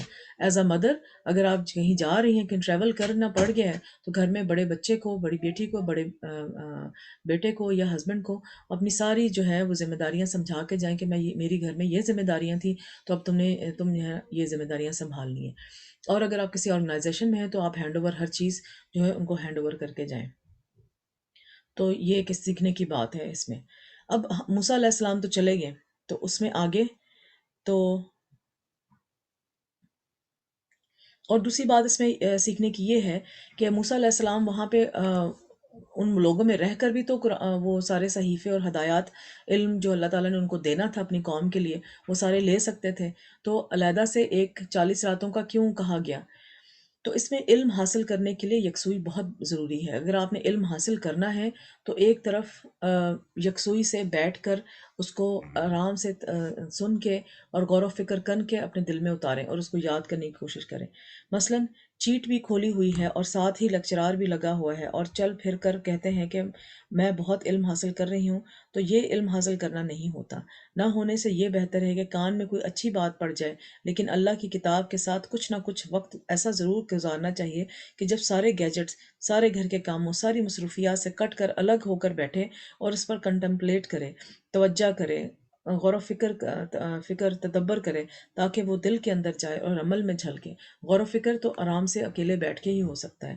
موسیٰ نے اپنے بھائی کو جانشین بناتے ہوئے کیا ہدایت دی؟ اصلاح کرتے رہنا، یعنی بھٹکنے لگیں تو اصلاح کر دینا، فساد کرنے والوں کے پیچھے نہ چلنا، اگر مل کر سب کسی غلطی طریقے پر چلیں تو ان کی اکثریت کے پیچھے نہیں چلنا۔ آیت نمبر 143، اور جب موسیٰ ہمارے مقرر کیے ہوئے وقت پر کوہ طور پر پہنچے اور ان کے پروردگار نے ان سے کلام کیا، تو کہنے لگے کہ اے پروردگار، مجھے اپنا جلوہ دکھا، میں تیرا دیدار کروں۔ فرمائے کہ تم مجھے ہرگز نہ دیکھ سکو گے، ہاں پہاڑ کی طرف دیکھتے رہو، اگر یہ اپنی جگہ پر قائم رہا تو تم مجھ کو دیکھ سکو گے۔ پھر جب ان کے پروردگار نے پہاڑ پر تجلی کی تو اس کو ریزہ ریزہ کر دیا اور موسیٰ بے ہوش ہو کر گر پڑے۔ پھر جب ہوش میں آئے تو کہنے لگے تیری ذات پاک ہے اور میں تیرے حضور میں توبہ کرتا ہوں اور جو ایمان لانے والے ہیں ان میں سب سے اول ہوں۔ یعنی کہ اللہ تعالیٰ سے باتیں کر کر کے انہوں نے ایک چھوٹی سی فرمائش کی، تو اللہ تعالیٰ نے ان کو کہا کہ تم تاب نہ لا سکو گے، مگر پھر بھی انہوں نے کہا کہ مجھے کرنے دیں، دیکھنے دیں۔ تو پہاڑ کی چوٹی پر اتنی خاموشی کہ انسان کو اپنا سانس کی آواز نہیں آتی۔ اس جگہ موسیٰ سے اللہ نے کلام کی، بات چیت کی۔ اللہ کا کلام سن کر دل پگھل جاتے ہیں۔ کہاں یہ کہ اللہ سے کلام کیا جائے، جس سے محبت ہوتی ہے اس کو دیکھنے کا شوق ہوتا ہے۔ پہاڑ جیسی سخت اور مضبوط چیز بھی اللہ تعالیٰ کا دیدار نہیں کر سکتا، تو انسان تو بہت کمزور چیز ہے۔ پہاڑ گر کر ٹوٹ پڑا تو یہ منظر دیکھ کر موسیٰ بھی بے ہوش ہو گئے۔ انس رضی اللہ تعالیٰ عنہ فرماتے ہیں کہ آپ صلی اللہ علیہ وسلم نے اس آیت کی تفسیر میں فرمایا، چھنگلی ایک کنارے برابر تجلی ظاہر ہوئی۔ چھنگلی لائک بالکل ہی مائنیوٹ سی، موسیٰ اسی پہاڑ پر تھے اور موسیٰ کی عاجزی تھی کہ فوراً اپنے رب سے رجوع کیا اور مجھے ایسا مطالبہ نہیں کرنا چاہیے تھا۔ بظاہر دیکھا جائے تو اس میں کوئی غلط بات نہیں کہ انسان کے اندر شوق آتا ہے تو اپنے رب سے ہر چیز مانگ لیتا ہے، تو اس سے اس کا دیدار مانگ لیا گیا، لیکن دنیا میں یہ ممکن نہیں تھا۔ انشاءاللہ جنت میں ممکن ہوگا، تو اللہ تعالیٰ ہم سب کو یہ دیدار جو ہے نصیب کریں گے انشاءاللہ۔ مجھے 1-2 منٹ کی بریک دیں ذرا، میں آتی ہوں۔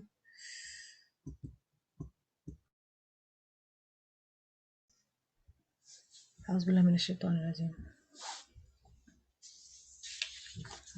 فرمایا اے موسیٰ میں نے، آیہ نمبر 144، فرمایا اے موسیٰ میں نے تم کو اپنے پیغام اور اپنے کلام سے نواز کر لوگوں سے ممتاز کیا ہے، تو جو میں نے تم کو عطا کیا ہے اسے تھامے رکھو اور میرا شکر بجا لاؤ۔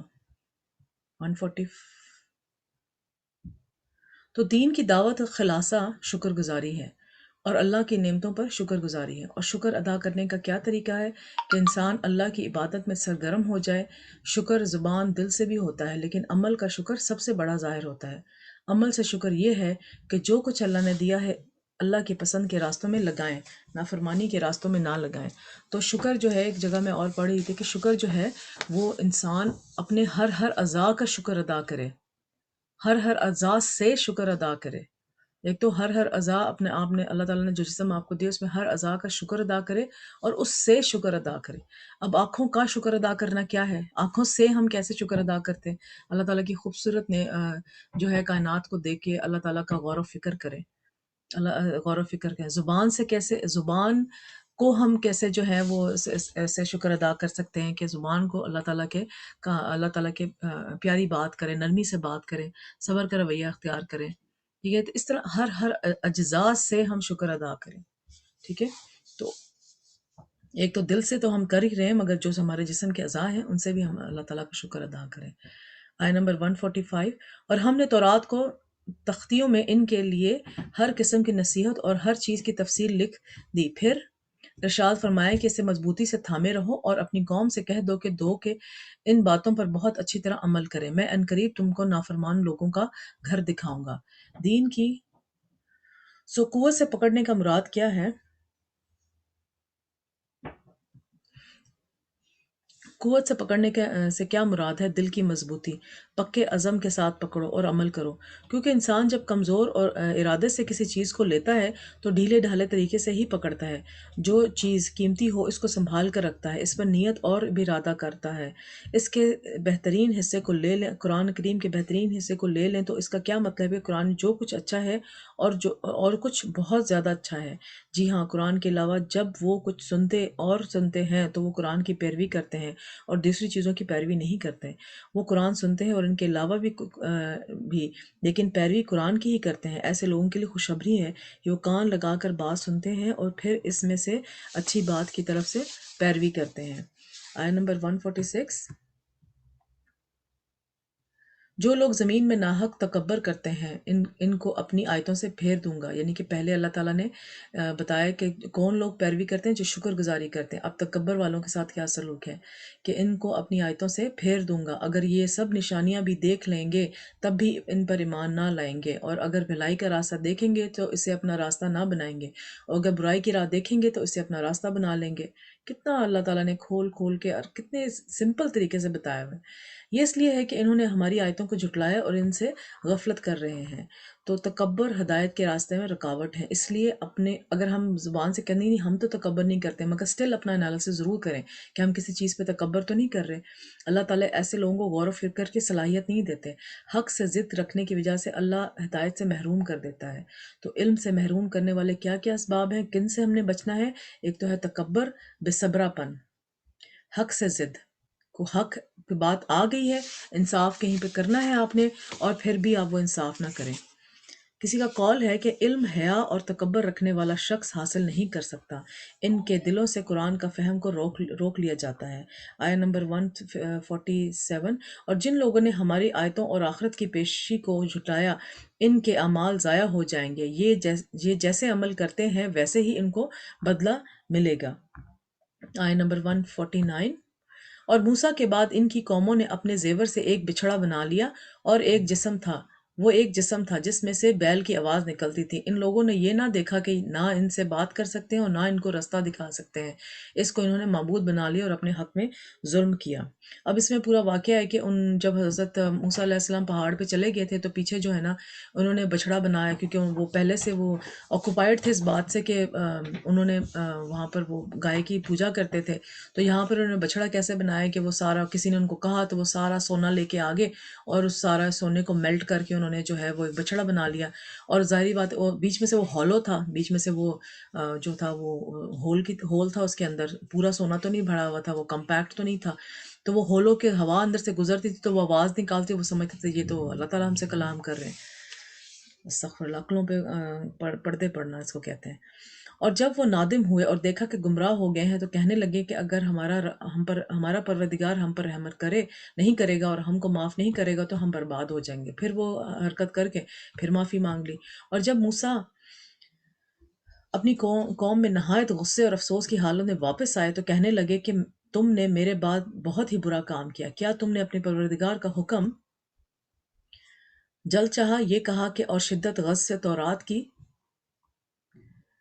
تختیاں ڈال دیں اور اپنے بھائی کا سر پکڑ کر اپنی طرف کھینچنے لگے۔ انہوں نے کہا کہ بھائی جان، لوگ تو مجھے کمزور سمجھتے تھے اور قریب تھا کہ وہ قتل کر دیں، تو ایسا کام نہ کیجیے کہ دشمن مجھ پر ہنسے اور مجھے ظالم لوگوں میں شمار کر دیں۔ تو اس میں ایک مومن کا غصہ اپنی ذات کے لیے نہیں ہوتا، ایک مومن کا غصہ، حضرت موسیٰ علیہ السلام کو اس پہ بہت غصہ آیا کہ میں نے ہارون علیہ السلام کو جو ہے وہ ان کا پیچھے وہ ہینڈ اوور کر کے گیا تھا ہر چیز ان کو، تو ہارون علیہ السلام ان کو سنبھال کیوں نہیں سکے۔ تو اس میں حضرت موسیٰ علیہ السلام کا جو غصہ تھا وہ صرف اللہ تعالیٰ کے دین کے لیے تھا، حق کے لیے تھا۔ موسیٰ کا غصہ اس وجہ سے تھا کہ قوم بت پرستی میں مبتلا ہو گئی تھی اور بعض اوقات لوگ لیڈر کوئی بھی بات نہیں مانتے۔ جلد بازی چاہے کسی نیکی کے کام میں ہو، وہ بعض اوقات انسان کو فتنے میں مبتلا کر دیتی ہے۔ تو اس لیے اس قرآن میں ہمیں بار بار اللہ تعالیٰ نے حکمت کی باتیں سکھائیں کہ کیسے حکمت کے ساتھ ہم نے اس کو جو ہے لے کر چلنا ہے۔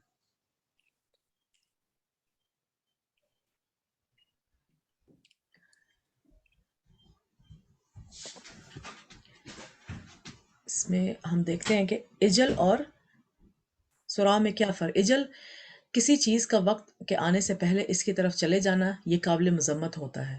سرعت کا مطلب ہوتا ہے ایک چیز کو اس کے اول وقت میں جلدی کرنا، یہ قابل تعریف ہے، جیسے نماز کے لیے جلدی کرنا۔ سرعت قابل تعریف ہے، عجلت ناپسندیدہ عمل ہے۔ لائک ابھی وہ کام سٹارٹ نہیں ہوا اور اس کو جو ہے ہم کرنا شروع کر دیں، اور جیسے نماز کو پہلے ہم، نماز ابھی اذان ہوئی نہیں اور ہم نماز پڑھنا شروع کر دیں تو وہ عجل ہوگا، اور اگر نماز ہو گئی ہے تو اس کو ڈیلے کیے بغیر پڑھ لیں، یہ سرا ہوگا۔ ٹھیک ہے۔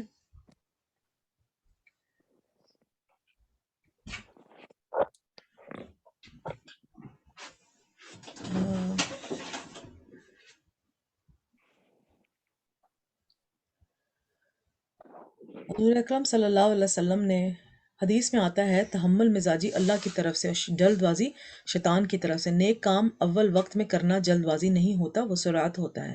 حضور اکرم صلی اللہ علیہ وسلم سے سوال کیا گیا، اعمال میں سے کون سا عمل سب سے افضل ہے؟ آپ صلی اللہ علیہ وسلم نے فرمایا، نماز کو اس کے اول وقت پر ادا کرنا۔ نہ ہی جلد بازی اچھی ہے اور نہ ہی تاخیر اچھی ہے، اول وقت میں کام کو کرنا پسندیدہ ہے، اس کا اجر زیادہ ہوتا ہے۔ جیسے جمعے کے دن لوگ مسجد آتے ہیں اور جو سب سے پہلے آتا ہے اس کو اتنا ثواب ملے گا گویا اس نے اونٹ قربان کیا ہو، جو دوسری گھڑی میں آتا ہے اس نے گائے قربان کی، تیسری گھڑی میں کے آنے والے کو سینگ والا دمبا قربان کیا، چوتھی گھڑی میں چلا گیا تو اس نے مرغی قربان کی، پانچویں گھڑی میں گیا تو اس نے انڈا اللہ کے راہ میں دیا۔ پھر امام خطبے کے لیے آتا ہے تو فرشتے ذکر سننے میں مشغول ہو جاتے ہیں، نام لکھنا چھوڑ دیتے ہیں، یعنی کہ اس کے خطبہ شروع ہو جاتا ہے تو فرشتے جو ہیں وہ اجر لکھنا شروع کر دیتے ہیں، اور پھر وہ جو اس کے بعد آتے ہیں تو پھر ان کا نام لکھنا چھوڑ دیتے ہیں۔ اس لیے نیکی کے کام میں تاخیر کرنا ناپسندیدہ عمل ہے۔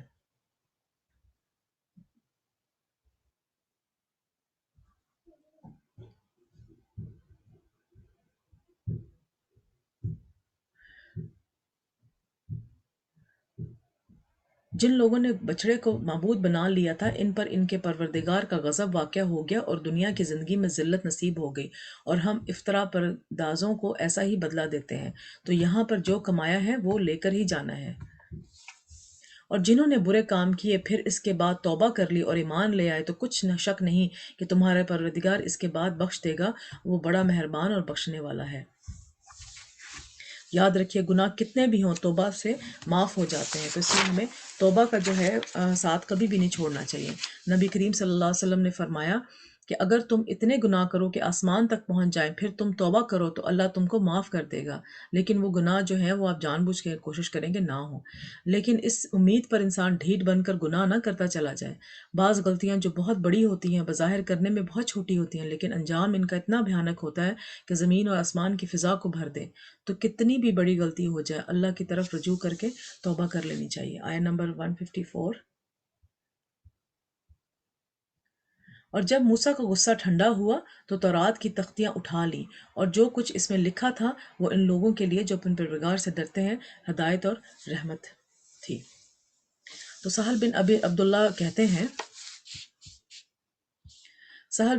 کہتے ہیں کہ دنیا اور آخرت کی ہر بھلائی کی بنیاد اللہ سے خوف کرنا ہے۔ تورات ہدایت تھی لیکن کس کے لیے؟ جو اپنے رب سے ڈرتے ہیں۔ قرآن ہدایت ہے لیکن کس کے لیے؟ جو اپنے رب کا تقوی اختیار کرتے ہیں۔ آیت نمبر 155۔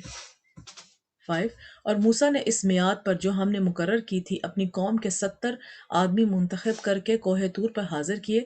پھر جب ان کو زلزلے نے آ پکڑا تو موسیٰ نے کہا کہ اے پروردگار، اگر تو چاہتا تو ان کو اور مجھ کو پہلے ہی ہلاک کر دیتا۔ کیا تو اس فعل کی سزا میں جو ہم میں سے بے عقل لوگوں نے کیا ہے ہمیں ہلاک کر دے گا؟ یہ تو تیری آزمائش ہے، اس سے تو جس کو چاہے گمراہ رہنے دے اور جسے چاہے ہدایت دے بخشے، تو ہی ہمارا کارساز ہے۔ سو ہمیں ہمارے گناہ بخش دے اور ہم پر رحم کر، اور سب سے بہتر بخشش کرنے والا ہے۔ تو آزمائش، یہاں پہ دیکھیں کتنی پیاری بات ہے کہ آزمائش ہے تو اس کو جس کو گمراہ رہنے دے اور جسے چاہے ہدایت دے۔ تو انسان کو آزمائش کے بعد اگر اس کے دل میں تبدیلی آ گئی ہے اور اللہ کی طرف راغب ہو گیا ہے تو اس کا مطلب اللہ تعالیٰ نے ہدایت دے دی ہے، اور انشاءاللہ اس پہ قائم رہنے کی دعا کرتے رہیں۔ مگر اگر اس کے دل کی کیفیت بالکل نہیں بدلی تو اس کا مطلب ہے کہ وہ اپنے سوچے کہ میں گمراہ ہوں، اور اللہ تعالیٰ سے ہدایت کی دعا مانگے۔ اور ہمارے لیے اس دنیا میں بھی بھلائی لکھ دے اور آخرت میں بھی ہم تیری طرف رجوع ہو چکے۔ فرمایا جو میرا عذاب ہے اسے تو جس پر چاہتا ہوں نازل کرتا ہوں، اور جو میری رحمت ہے وہ ہر چیز کو شامل ہے۔ میں اس کو ان لوگوں کے لیے لکھ دوں گا جو پرہیزگاری کرتے ہیں اور زکوٰۃ دیتے ہیں اور ہماری آیتوں پر ایمان رکھتے ہیں۔ اللہ کی رحمت پانے کے لیے کیا کرنا چاہیے؟ تقوی، زکوٰۃ، آیات پر ایمان۔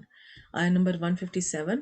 اور وہ لوگ جو اس رسول یعنی نبی امی کی پیروی کرتے ہیں جن کے اوصاف کو وہ اپنے ہاں تورات اور انجیل میں لکھا ہوا پاتے ہیں، یعنی کہ حضور صلی اللہ علیہ وسلم کے بارے میں پتہ تھا ان کو تورات اور انجیل میں لکھا ہوا تھا، وہ انہیں نیک کام کا حکم دیتے ہیں اور برے کام سے روکتے ہیں، اور پاک چیزوں کو ان کے لیے حلال کرتے ہیں اور ناپاک چیزوں کو ان پر حرام ٹھہراتے ہیں، اور ان پر سے بوجھ اور توق جو ان کے سر پر اور گلے میں تھے اتارتے ہیں۔ تو جو لوگ ان پر ایمان لائے اور ان کی رفاقت کی اور انہیں مدد دی اور جو نور ان کے ساتھ نازل ہوئے اس کی پیروی کی، وہی مراد پانے والے ہیں۔ یہاں پر نبی صلی اللہ علیہ وسلم کے امی سے کیا مراد ہے؟ نبی امی کی پیروی کرتے ہیں۔ آپ صلی اللہ علیہ وسلم کو امی کیوں کہا گیا؟ کیونکہ آپ صلی اللہ علیہ وسلم لکھ پڑھنے جو بندہ لکھنا پڑھنا نہ جانتا اس کو امی کہتے ہیں۔ امی اس ٹائم میں اس کو امی کہتے تھے۔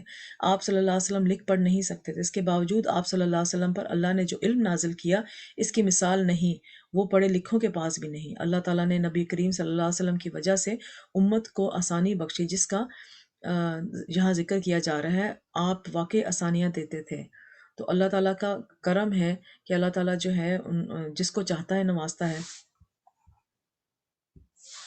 آپ صلی اللہ علیہ وسلم فرماتے ہیں اگر میری امت پر مشقت نہ ہوتی تو میں انہیں ہر نماز کے وقت وضو کرنے کا حکم دیتا، یعنی ہر نماز کے لیے تازہ وضو کرنے کا حکم دیتا۔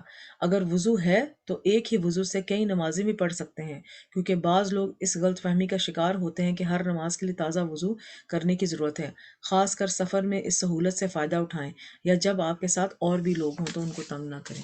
مگر کچھ حالتیں ایسی ہیں خاص طور پہ خواتین کے معاملے میں تو جس میں ہر نماز کے لیے وضو کرنا چاہیے۔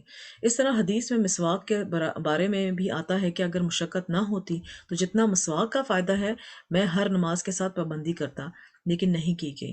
تو ہم لوگ اس رمضان میں کوشش کریں کہ مسواک کی عادت ڈال لیں، ایٹ لیسٹ اس کو جو ہے ہر نماز سے پہلے کرنے کی کوشش کریں، اور اس کے رمضان میں ایک قسم کی اپنی ٹریننگ کریں، اور پورا سال ایٹ لیسٹ ہم دن میں ایک دفعہ تو اس کو کریں ضرور۔ 158، اے نبی کہہ دو کہ لوگوں، میں تم سب کی طرف اس اللہ کا بھیجا ہوا ہوں جو آسمانوں اور زمین کا بادشاہ ہے، اس کے سوا کوئی معبود نہیں، وہی زندگانی بخشتا ہے اور وہی موت دیتا ہے۔ تو اللہ پر اور اس کے رسول پیغمبر امی پر، جو اللہ پر اور اس کے تمام کلام پر ایمان رکھتے ہیں، ایمان لاؤ، ان کی پیروی کرو تاکہ ہدایت پاؤ۔ ہر رسول اپنی قوم کی طرف بھیجا گیا، لیکن آپ صلی اللہ علیہ وسلم سب کی طرف بھیجے گئے، یعنی کہ یہ آپ صلی اللہ علیہ وسلم کا معجزہ تھا۔ ایک تو آپ امی تھے اور آپ نے دنیا کا نقشہ تبدیل کر کے رکھ دیا تھا 20 سالوں میں، اور اس کے بعد آپ صلی اللہ علیہ وسلم پوری دنیا کے لیے تھے، صرف ایک خاص قوم کے لیے نہیں تھے۔ باقی سارے بھی پیغمبر اور انبیاء جو بھی آئے تھے وہ صرف ایک خاص قوم کے لیے بھیجے جاتے تھے۔ قیامت کے دن تک آپ صلی اللہ علیہ وسلم کی رسالت سب کے لیے ہے، دنیا کے ہر ملک، ہر بر اعظم، ہر علاقے، ہر نسل، ہر بولنے والے کے لیے آپ صلی اللہ علیہ وسلم رسول ہیں۔ رسول اکرم صلی اللہ علیہ وسلم نے فرمایا، پہلے انبیاء قوموں کی طرف بھیجے جاتے تھے، لیکن مجھے انسانوں کی طرف بھیجا گیا ہے۔ ایک اور جگہ حضور صلی اللہ علیہ وسلم نے فرمایا، آسمان اور زمین کے درمیان جتنی چیزیں ہیں وہ سب جانتے ہیں کہ میں اللہ کا رسول ہوں، سوائے نافرمان جنات اور انسانوں کے، وہ نہیں مانتے۔ لوگوں کی نجات نبی صلی اللہ علیہ وسلم پر ایمان لانے میں ہے۔ ایک اور جگہ حضور صلی اللہ علیہ وسلم نے فرمایا، قسم ہے اس ذات کی جس کے ہاتھ میں محمد صلی اللہ علیہ وسلم کی جان ہے، اس امت کا کوئی بھی یہودی یا نصرانی جو میرے بارے میں سنے پھر اس کے ساتھ میں بھیجا گیا ہوں جس کے ساتھ میں بھیجا گیا ہوں، یعنی کہ قرآن کے ساتھ، وہ اس پر ایمان نہ لائے تو اس کا ٹھکانہ جہنم والوں میں سے ہوگا۔ جس نے سن لیا، جان لیا، اس پر لازم ہے کہ وہ ایمان لائے۔ آیت نمبر 159، اور قوم موسیٰ میں کچھ لوگ ایسے بھی ہیں جو حق کا راستہ بتاتے ہیں اور اس کے مطابق انصاف کرتے ہیں، یعنی کہ سارے ہی جو تھے وہ دین سے نہیں پلٹ گئے تھے، کچھ لوگ موسیٰ کو مانتے بھی تھے۔ اور ہم نے ان کو یعنی بنی اسرائیل کو الگ الگ کر کے 12 قبیلے اور بڑی بڑی جماعتیں بنا دیا، اور جب موسیٰ نے ان کی قوم نے پانی طلب کیا تو ہم نے ان کی طرف وحی بھیجی کہ اپنی لاٹھی پتھر پر مارو، تو اس میں سے 12 چشمے پھوٹ نکلے، اور سب لوگوں نے اپنا اپنا گھاٹ معلوم کر لیا، اور ہم نے ان کے سروں پر بادل کو سائبائن بنائے رکھا اور ان پر من و سلوہ اتارتے رہے، اور ان سے کہا کہ جو پاکیزہ چیزیں ہم تمہیں دیتے ہیں انہیں کھاؤ، اور ان لوگوں نے ہمارا کچھ نقصان نہیں کیا بلکہ نقصان کیا، اپنا ہی نقصان کیا۔ لکڑی کا عصا چٹان پر مارا تو اس سے 12 چشمے پھوٹ پڑے۔ سبحان اللہ، یہ اللہ کا معجزہ اور اللہ کی قدرت تھی۔ جب انہوں نے شکر ادا نہ کیا، فرائض پر عمل نہ کیا، تو ان سے ہر خیر ختم ہو گئی۔ 161، اور یاد کرو کہ جب ان سے کہا گیا کہ اس شہر میں سکونت اختیار کر لو اور ان میں جہاں سے جی چاہے کھانا پینا، اور ہاں شہر میں جانا تو خنتا کہنا اور دروازے پر داخل ہونا تو سجدے کرتے ہوئے، تو ہم تمہارے گناہ معاف کر دیں گے اور نیکی کرنے والوں کو زیادہ دیں گے۔ اللہ کا فضل کیا ہوتا ہے؟ صرف غلطیاں ہی معاف کرنا نہیں بلکہ انعام بھی ساتھ دیتا ہے۔ تو اللہ تعالیٰ یہاں پر ان کو کیا اور آزمائش دے رہے ہیں، پھر دیکھیں انہوں نے کیا کیا۔ مگر جو ان میں ظالم تھے، انہوں نے اس لفظ کو جس کا ان کو حکم دیا گیا تھا بدل کر اسی جگہ اور لفظ کہنا شروع کر دیا، تو ہم نے ان پر آسمان سے عذاب بھیجا اس لیے کہ وہ ظلم کرتے تھے۔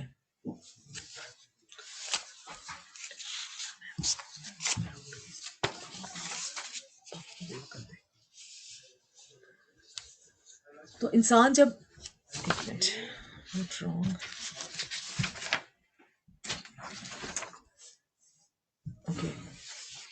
اس سے کیا پتہ چلتا ہے آیت نمبر 163 سے کہ نافرمانیاں آزمائشیں لاتی ہیں۔ یہ قوم اللہ کے ساتھ چال بازیاں کر رہی تھی، اللہ نے ہفتے کے دن کام کرنے سے منع کیا، لیکن انہوں نے خود ساختہ طریقے نکال کر اپنا مقصد و مطلب پورا کر لیا، اور بظاہر یہ دیکھا گیا کہ ہم اللہ کی فرمانبرداری کر رہے ہیں۔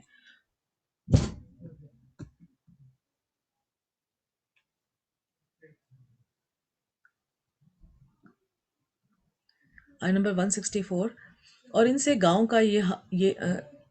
اس گاؤں کا حال تو پوچھو جو لب دریا واقع تھا، جب وہ لوگ ہفتے کے دن کے بارے میں حد سے تجاوز کرنے لگے، جبکہ ان کے تعطیلات کے دن یعنی سنیچر کو مچھلیاں ان کے سامنے پانی کے اوپر آتی اور جب ہفتے کا دن نہ ہوتا تو وہ نہ آتی۔ اس طرح ہم ان لوگوں کو ان کی نافرمانیوں کے سبب آزمائش میں ڈالتے تھے۔ یا ایک ہفتے والے دن اللہ تعالیٰ نے ان کی آزمائش کے لیے ان کو منع کیا ہوا تھا کہ مچھلیاں نہیں پڑتی پکڑنی، مگر وہ پھر بھی مچھلیاں پکڑتے تھے۔ اور پکڑنے کا طریقہ کیا تھا ان کا کہ ہفتے والے دن نہیں پکڑتے تھے، اور جال جو تھا وہ ہفتے سے ایک دن پہلے یعنی کہ جمعے والے دن جال بچھا دیا کہ ہم تو نہیں پکڑے، اور پھر سنڈے والے دن جو ہے اس جال کو نکالے، اس میں ساری مچھلیاں آ گئی۔ پکڑ تو لی نا، ارادہ تو کر لیا نا کہ ہم سیٹرڈے والی مچھلیاں جو ہیں ان کو ہاتھ سے نہیں جانے دیں گے۔ تو اس لیے اللہ تعالیٰ کی اگر کوئی فرما برداری ہم نے کرنی ہے تو اس پہ کبھی بھی کوئی ٹوسٹنگ نہ کرنے کی کوشش کریں، سیدھی سیدھی فرما برداری کریں بس۔ 164۔ اور جب ان میں سے ایک جماعت نے کہا کہ تم ایسے لوگوں کو کیوں نصیحت کرتے ہو جن کو اللہ ہلاک کرنے والا یا سخت عذاب دینے والا ہے، تو انہوں نے کہا اس لیے کہ تمہارا پروردگار کے سامنے معذرت کر سکے، اور عجب نہیں کہ وہ پرہیزگاری اختیار کریں۔ 165۔ اور جب انہوں نے ان باتوں کو فراموش کر دیا جن کی ان کو نصیحت کی گئی تھی، تو جو لوگ برائی سے منع کرتے تھے ان کو ہم نے نجات دی، اور جو ظلم کرتے تھے ان کو بڑا عذاب میں پکڑ لیا کہ نافرمانی کیے جاتے تھے۔ غرض جن اعمال بد سے ان کو منع کیا گیا تھا، جب وہ ان پر اصرار اور سرکشی کرنے لگے تو ہم نے ان کو حکم دیا کہ ذلیل بندر بن جاؤ۔ بنی اسرائیل کی اس بستی میں 3 طرح کے لوگ تھے۔ ایک وہ لوگ جو مچھلیاں پکڑتے تھے، وہ خود نہیں، اور دوسرے وہ لوگ جو کہ خود نہیں پکڑتے تھے اور پکڑنے والوں کو منع بھی نہیں کرتے تھے۔ تیسرے وہ لوگ جو ان سے کنارہ کش تھے، خود نہیں پکڑتے تھے لیکن منع بھی نہیں کرتے تھے۔ تو بچایا کن لوگوں کو گیا جو خود نہیں پکڑتے تھے اور دوسروں کو بھی منع کرتے تھے۔ تو پتہ چلا کہ برائی سے روکنا اللہ کے عذاب سے عافیت کا سبب بنتا ہے، ورنہ انسان اس میں خود بھی ملوث ہو جاتا ہے اور اللہ کی ناراضگی مول لیتا ہے۔ آیت نمبر 167 سوری۔ اس وقت کو یاد کرو جب تمہارے پروردگار نے یہود کو آگاہ کیا تھا کہ وہ ان پر قیامت تک ایسے شخص کو مسلط رکھے گا جو ان کو بری بری تکلیفیں دیتا رہے گا۔ بے شک تمہارا پروردگار جلد عذاب کرنے والا ہے اور وہ بخشنے والا مہربان ہے۔ اور ہم نے ان کو جماعت جماعت کر کے ملک میں منتشر کر دیا، بعض ان میں سے نیکوکار ہیں اور بعض اور طرح کے یعنی بدکار، اور ہم آسائشوں اور تکلیفوں دونوں سے ان کی آزمائش کرتے ہیں تاکہ ہماری طرف رجوع کریں۔ 169۔ پھر ان کے بعد نہ خلف ان کے قائم مقام ہوئے جو کتاب کے وارث بنے۔ یہ لوگ اس حقیر دنیا کا مال و متاع لے لیتے اور کہتے کہ ہم بخش دیے جائیں گے، اور اگر ان کے سامنے بھی ویسا ہی مال آ جاتا تو وہ بھی اسے لے لیتے کہ کیا اس سے کتاب کی نسبت عہد نہیں لیا گیا تھا کہ اللہ پر سچ کے سوا اور کچھ نہیں کہیں گے، اور جو کچھ اس کتاب میں ہے اس کو انہوں نے پڑھ بھی لیا، اور آخرت کا گھر پرہیزگاروں کے لیے بہتر ہے۔ کیا تم نہیں سمجھتے؟ پہلے لوگوں کے بعد میں آنے والے بدترین جانشین تھے کہ جو یہود کے جو اسکالرز تھے، بدترین جانشین، ان کا جرم کیا تھا کہ وہ کتاب کے ذریعے زندگی کا سامان اور مال سمیٹتے تھے۔ اس آیت میں اس بات میں اشارہ ہے کہ انہوں نے غلط فتوے دے کر لوگوں سے مال لیا، رشوتیں لیں کہ تم مجھے رشوت دے دو تو میں تمہارا جو ہے وہ، تو انہوں نے بہت ہی قلیل رقم میں اپنی کتاب کو بیچ ڈالا۔ آیت نمبر 170۔ اور جو لوگ کتاب کو مضبوط پکڑے ہوئے ہیں اور نماز کا اہتمام کرتے ہیں، ان کو ہم اجر دیں گے کہ ہم نیکوکاروں کا اجر ضائع نہیں کرتے۔ کتاب کو تھام لینے کا مطلب کیا ہے؟ اس کو لے لینا، بار بار پڑھتے رہنا، اس سے فائدہ اٹھاتے رہنا، اس کو پڑھنے کے بعد سب سے اہم چیز اپنی نمازیں درست کرنا۔ ایسے ہی لوگ اللہ کے ہاں مصلح قرار پاتے ہیں اور اللہ ان کا اجر ضائع نہیں کرتا۔ آیت نمبر 171۔ اور جب ہم نے ان کے سروں پر پہاڑ اٹھا کھڑا کیا گویا وہ سائبان تھا، انہوں نے خیال کیا کہ وہ ان پر گرتا ہے، تو ہم نے کہا کہ جو ہم نے تمہیں دیا ہے اسے زور سے پکڑ رہو، اور جو اس میں لکھا ہے اسے یاد رکھو تاکہ تم پرہیزگار بن جاؤ۔ اللہ کی نعمتوں میں جو ہے وہ طرح طرح کی برائیاں نکالنا۔ اور جب تمہارے پروردگار نے بنی آدم سے یعنی ان کی پیٹھوں سے ان کی اولاد نکالی تو ان سے خود ان کے مقابلے میں اقرار کرا لیا، یعنی ان سے پوچھا کہ میں تمہارا پروردگار نہیں ہوں؟ وہ کہنے لگے کیوں نہیں، ہم گواہ رہیں گے تو ہمارا پروردگار ہے۔ یہ اقرار اس لیے کرایا تھا کہ قیامت کے دن کہیں یوں نہ کہنے لگو کہ ہم کو تو اس کی خبر ہی نہ تھی۔ یہاں ایک بہت اہم واقعے کی طرف اشارہ ہے جس کا ذکر کتاب اللہ ہی میں سے ملتا ہے اور ایک بہت ہی قیمتی معلومات میں اضافہ ہوتا ہے۔ قیامت جتنی بھی روحیں آنے والی ہیں تھیں، اللہ نے ان کو اکٹھے آدم کی پشت سے پیدا کر دیا تھا، پھر ان سے خود خطاب کیا، الست ربکم، تو سب روحوں نے اس رب کو پہچان لیا اور کہا ہم یہ گواہی دیتے ہیں کہ آپ ہمارے رب ہیں۔ اللہ تعالیٰ نے بتایا کہ اس لیے گواہی لے رہا ہوں تم سے قیامت کے دن تم یہ نہ کہو کہ تمہیں تو پتہ ہی نہیں لگا کہ ہمارا رب کون تھا۔ تو یاد رکھیے، ہیٹنگ پیڈ لاؤ، تو یاد رکھیے اس بات کو انسان کے اندر اس کے لاشعور میں ڈال دیا گیا ہے، اس لیے جن کا شعور کچھ بھی کام کرتا ہے وہ حق کو دیکھ کر اپنے رب کی طرح پہچان جاتے ہیں، انہیں رب کو پہچاننے میں کوئی دیر نہیں لگتی، جیسے نجاشی اور فرعون کے جادوگر۔ اور ابھی بھی دنیا میں ہمیں کتنی ساری مثالیں ملتی ہیں کہ کتنے سائنٹسٹ ہیں، کتنے خاص طور پہ جو سمندر کا نالج رکھتے ہیں، اس کے کتنے سائنٹسٹ جو ہیں وہ مسلمان ہو جاتے ہیں جب وہ حق کو پہچان لیتے ہیں۔ تو اللہ سبحانہ تعالیٰ نے ہر انسان کی فطرت میں خیر رکھ دی ہے، اس نے خیر ہی کرنا ہے۔ پھر انسان سوچتا ہے کہ اسے یاد کیوں نہیں آتا وہ کون سا دن تھا، ہم کہاں ٹھہرے ہیں، وہ ہمارے حافظے میں نہیں لیکن اس کے اثرات ہیں۔ وہ حافظے میں کیوں نہیں ہے؟ کیونکہ اگر ہمیں یاد ہو تو امتحان ہی ختم ہو جائے۔ امتحان بالغیب اس لیے تو ہے، ہماری کامیابی کا انحصار ایمان بالغیب ہی پر تو ہے، اس لیے ایمان لانا بہت بڑے اجر و ثواب کا باعث ہے۔ تو اللہ سبحانہ تعالیٰ نے پکار کر کہا کہ میں تمہارا رب نہیں، ہم سب نے اقرار کیا ہوا ہے کہ قیامت کے دن جا کر یہ نہیں کہہ سکتے کہ ہمارا رب کون سا تھا، ہمیں آپ کا پتہ نہیں تھا تو ہم نے اوروں کو الہ بنا لیا تھا۔ نہیں، فطرت میں پہچان رکھ دی گئی ہے، اور انبیاء اس سبق حق یاد دلانے کے لیے آتے رہے تھے۔ 173، یا یہ نہ کہو کہ شرک تو پہلے ہمارے بڑوں نے کیا تھا اور ہم تو ان کی اولاد تھے جو ان کے بعد پیدا ہوئے، تو کیا جو کام اہل باطل کرتے رہے اس کے بدلے تو ہمیں ہلاک کرتا ہے، تو ہمیں ہلاک کرتا ہے۔ اسی طرح ہم اپنی آیتیں کھول کھول کر بیان کرتے ہیں تاکہ یہ رجوع کریں۔ تو آپ لوگوں نے دیکھا ہوگا کہ مختلف طریقے سے اللہ تعالیٰ نے آیتوں کو جو ہے مختلف طریقے سے اللہ تعالیٰ مختلف اسٹریٹجیز اپنا رہے ہیں، اللہ تعالیٰ ایک ہی بات کو بار بار دہرا کے مگر مختلف طریقوں سے، تاکہ کوئی بات سمجھ آ جائے۔ 175، اور ان کو اس شخص کا حال پڑھ کر سنا دو جس کو ہم نے اپنی آیتیں عطا فرمائیں اور اس کو علم کے لبادے سے آراستہ کیا تو اس نے اس کو اتار پھینکا، پھر شیطان اس کے پیچھے لگا تو وہ گمراہوں میں سے ہو گیا۔ یاد رکھیے، علم آنے کے بعد، نالج آنے کے بعد بھی شیطانی وسوسوں سے انسان کو حق سے دور کر دیتے ہیں۔ یہ قصہ بہت بڑے عالم کا ہے جس کے پاس بہت علم تھا، لیکن شیطان نے اس کے اندر دنیا کی محبت ڈال دی، لہٰذا وہ علم اور دین چھوڑ کر دنیا کے پیچھے دوڑنے لگا، اور اللہ کی آیات کو اس نے بھلا دیا۔ آیات کا علم ہونے کو باوجود اس سے روگردانی کرنا یہ شیطانی عمل ہے۔ آیات کا علم ہونے کے باوجود ان سے نکل بھاگنا، ان کی پابندی چھوڑ دینا، یہ شیطان کے وسوسوں کا اثر ہوتا ہے۔ تو انسان جب شیطان کے وسوسوں کی اطاعت کرتا ہے تو وہ اس کو کنٹرول کر لیتا ہے، اس کی باگیں، اس کی جو رینز ہوتی ہیں اپنے ہاتھ میں لے لیتا ہے، اس کو اپنے تابع کر لیتا ہے، اسے کا مزید گمراہ کرتا ہے، اس پر حملہ آور ہوتا ہے اور اس کو اپنے پسند کے راستوں پر لے چلتا ہے۔ سارا دین پڑھا لکھا ادھر کا ادھر رہ جاتا ہے، دھرا کا دھرا رہ جاتا ہے۔ بہت سے لوگوں کے ساتھ ایسا ہوتا ہے کہ دین اور دنیا قرآن پڑھنے کے باوجود سب کچھ بھلا کر دنیا کے پیچھے بھاگ جاتے ہیں اور شیطان کے اعلی کار بن جاتے ہیں۔ تو اس میں ایک اور بات جو پوائنٹ میں آپ کو بتاؤں گی اس میں، وہ یہ کہ ایک بات کا ضرور دھیان رکھا کریں کہ اکثر ہم لوگوں کو بہت شوق ہوتا ہے کہ اپنے بچوں کو قرآن حفظ کروائیں۔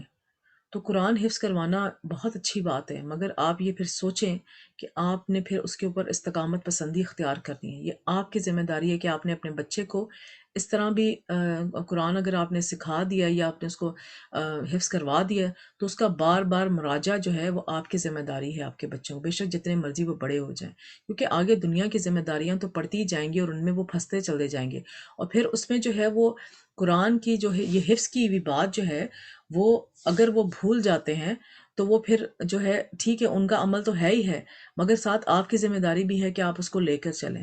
خاص طور پہ لڑکیوں کو اگر آپ نے قرآن حفظ کروانا ہے تو اتنا قرآن کا حصہ حفظ کروائیں جتنا جو ہے وہ سنبھال کے رکھ سکیں، اور اس کو بار بار مراجعہ، کیونکہ پڑھ کے بھول جانا یہ پھر گمراہی کا راستہ ہوتا ہے۔ 176۔ اور اگر ہم چاہتے تو ان آیتوں میں سے ان کے درجے کو بلند کر دیتے، مگر وہ تو پستی کی طرف مائل ہو گیا اور اپنی خواہش کے پیچھے چل پڑا، تو اس کی مثال کتے کی سی ہو گئی کہ اس پر حملہ کرو زبان نکالے رہے، یا اسے یوں ہی چھوڑ دو تو بھی زبان نکالے رہے۔ یعنی مثال ان لوگوں کی ہے جنہوں نے ہماری آیتوں کو جھٹلا دیا، تو ان سے یہ قصہ بیان کرو تاکہ وہ فکر کریں۔ اب اس میں پھر اللہ تعالیٰ نے ایک کتے کی مثال دی ہوئی ہے کہ کتے کو دیکھ کر کہ اگر وہ اس پہ حملہ کرو تو وہ زبان نکالے گا، اور نہ کرو تو وہ زبان نکالے گا، پھر بھی وہ زبان ایک ہی حالت رہے گی۔ تو اللہ تعالیٰ نے جو ایمان آ کے تو اس سے پھر جائیں، اس کو کس جانور سے اللہ تعالیٰ نے تشبیہ دی ہوئی ہے۔ اور جن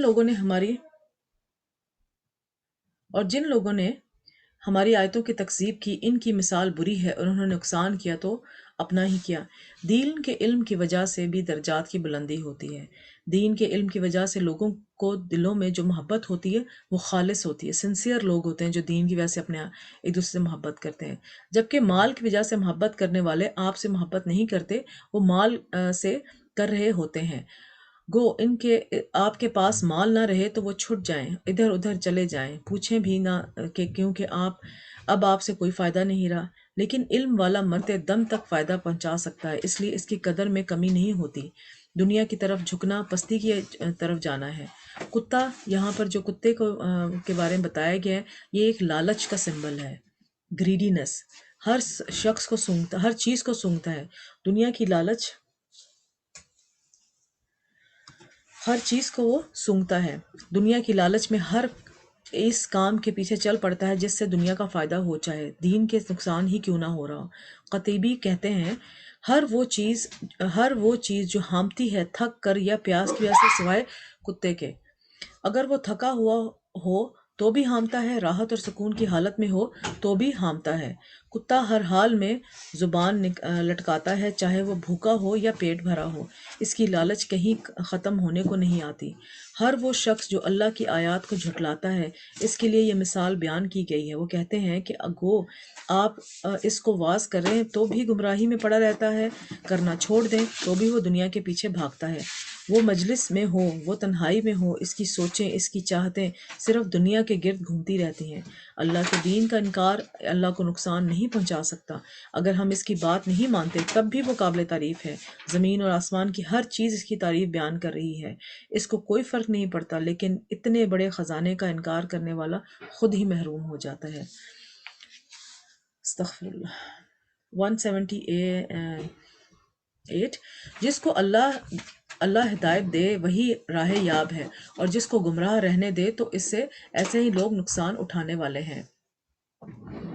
179۔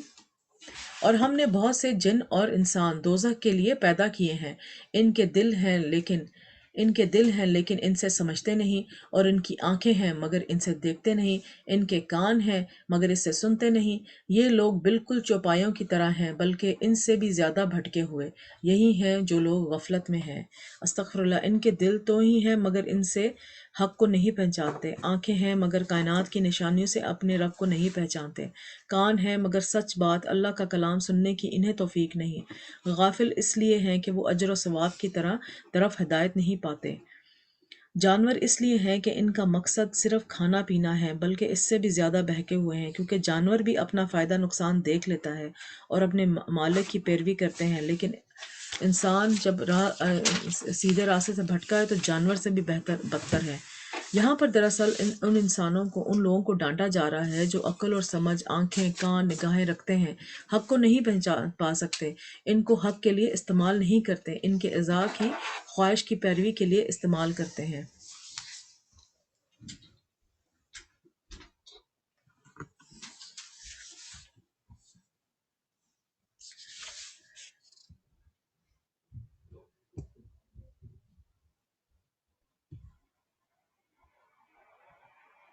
تو